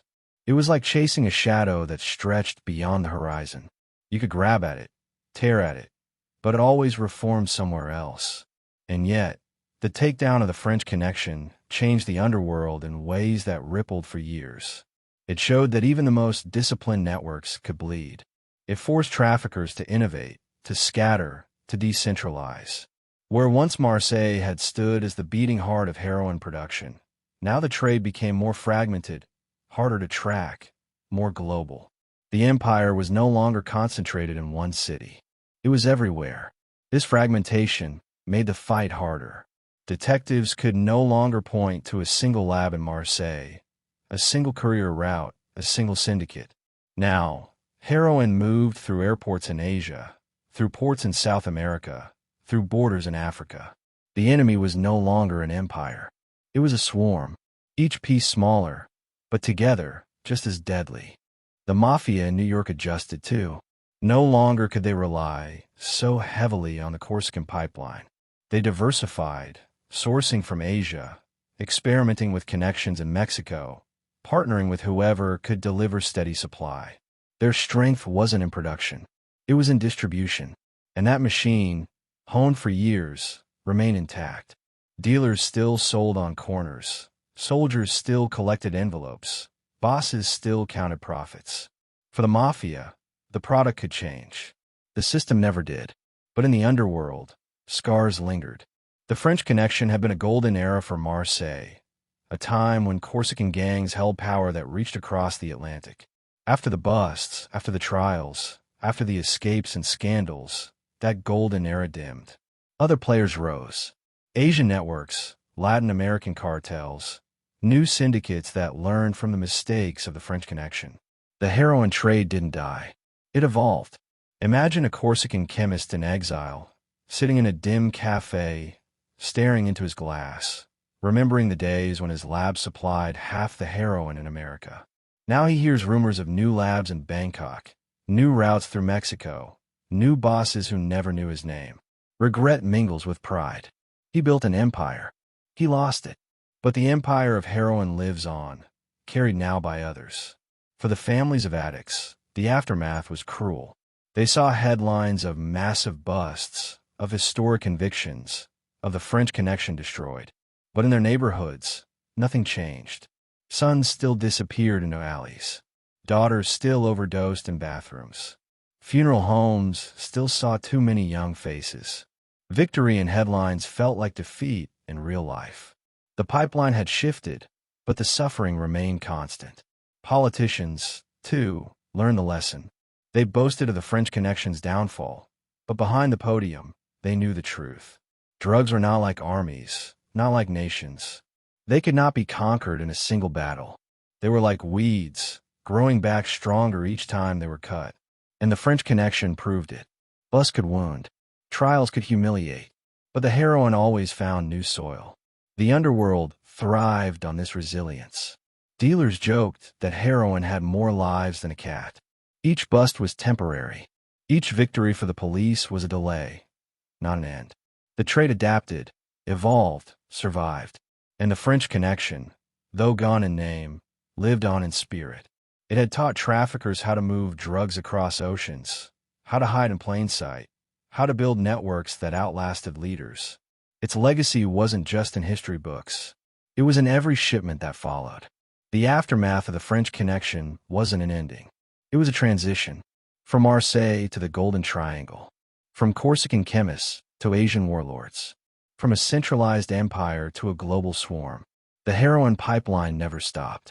It simply changed course. And as the 1970s closed and the 1980s dawned, a new storm gathered. A storm not of heroin alone, but of new drugs, new cartels, new wars. The French Connection had fallen. But in its place, something even more dangerous was rising. Because in the underworld, endings are illusions. Every downfall is only a doorway. And beyond that doorway, something darker always waits. The war was supposed to end here. The French Connection, the empire of powder that had crossed oceans and drowned cities, was dragged into courtrooms, splashed across headlines, and paraded on screens. Detectives stood triumphant. Politicians declared victory. The heroin pipeline was broken, or so the world was told. But when the dust settled and the cheers faded, what remained was sobering. Because even in defeat, the French Connection left behind scars, lessons, and shadows that stretched far beyond the streets of New York or the labs of Marseille. Its legacy would haunt the world for decades. The most obvious legacy was addiction. In the 1960s, heroin use had exploded, filling Harlem with hollow-eyed addicts, spreading across American cities with alarming speed. The French Connection was not the only source, but it was the largest, the most disciplined, the most efficient.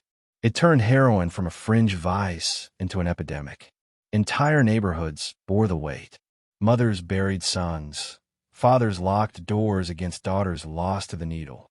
Addiction hollowed out communities, leaving behind broken families and a distrust that lingered long after the last shipment was seized. For addicts, the French Connection's fall didn't mean salvation. The heroin kept coming from Asia, from Latin America, from anywhere the poppies bloomed. What the Connection left behind was not just a trail of dead bodies, but a generation scarred. For them, The myth of a single victory meant nothing.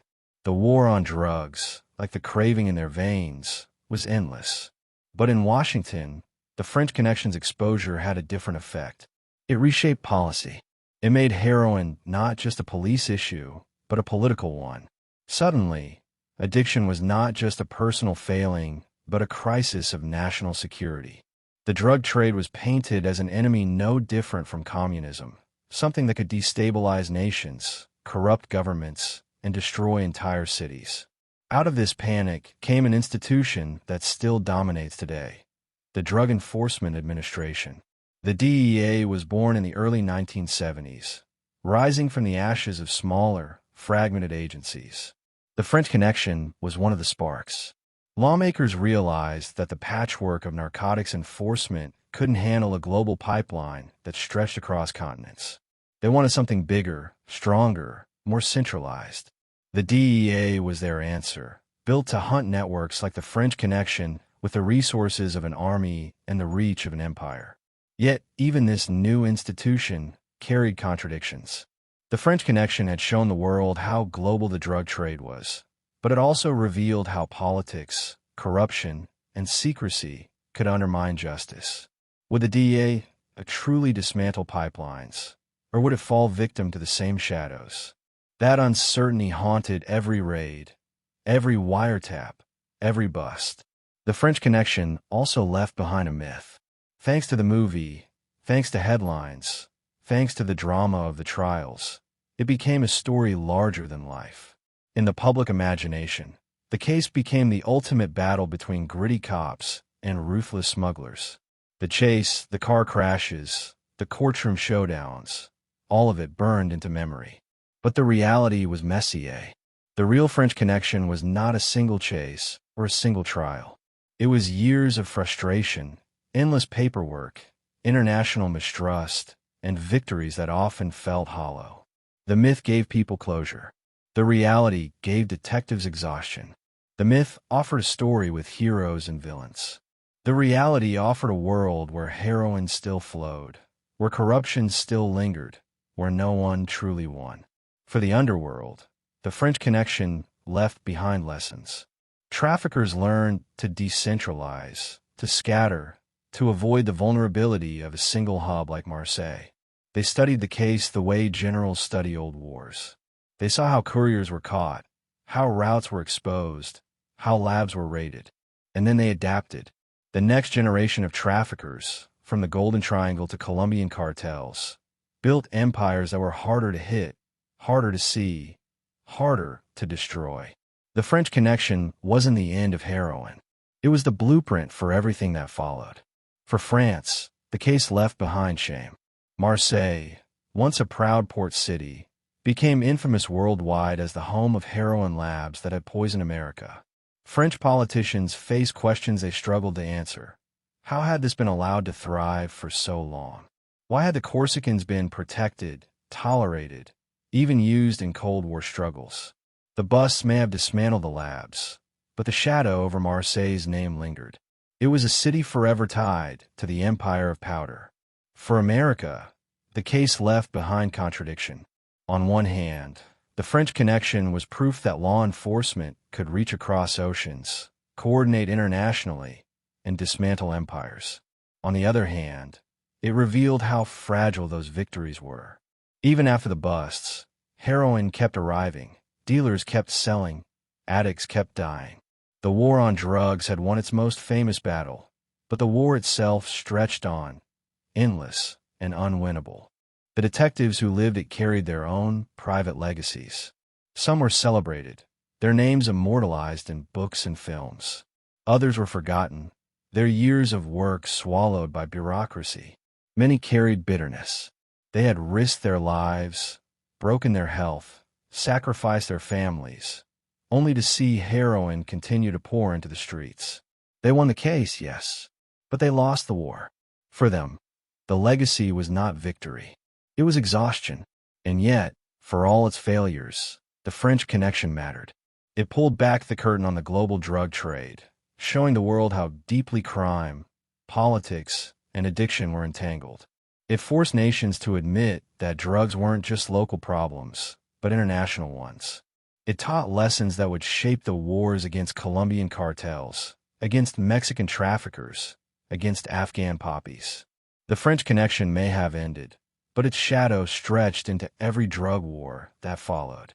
Imagine standing in Harlem in the late 1970s, years after the French Connection's fall. The stairwells still smell of urine, the addicts still huddle in corners, the dealers still whisper brand names for tiny packets of powder. For the people who lived here, nothing changed. The French Connection was a story for newspapers, for politicians, for Hollywood. Their reality was simpler, harsher. The heroin pipeline may have shifted, but the needle still claimed lives. The legacy for them was not justice. It was grief. Now picture a young trafficker in Asia, studying the mistakes of the French Connection. He learns not to centralize, not to trust couriers too much, not to rely on one city or one pipeline. He builds something new, something harder to crush. His empire will be different, but its roots grow from the ashes of Marseille. The French Connection lives on, not in name, but in method. This is the paradox of its legacy. To law enforcement, it was a triumph. To addicts, it was irrelevant. To traffickers, it was a lesson. To the public, it was a myth. Each saw a different story. Each carried a different memory. And together, they formed the truth. The French Connection didn't end. It transformed. Even today, when the words are spoken, they carry weight. The French Connection is shorthand for the heroin epidemic, for corruption, for obsession, for the chase that never ends. It is remembered as a battle won, but also as a war that revealed how impossible true victory really is. And so, as the story closes, one question lingers, heavy as ever. Did the fall of the French Connection save the world from heroin? Or did it simply teach the underworld how to hide better, move faster, and build pipelines that will never be broken?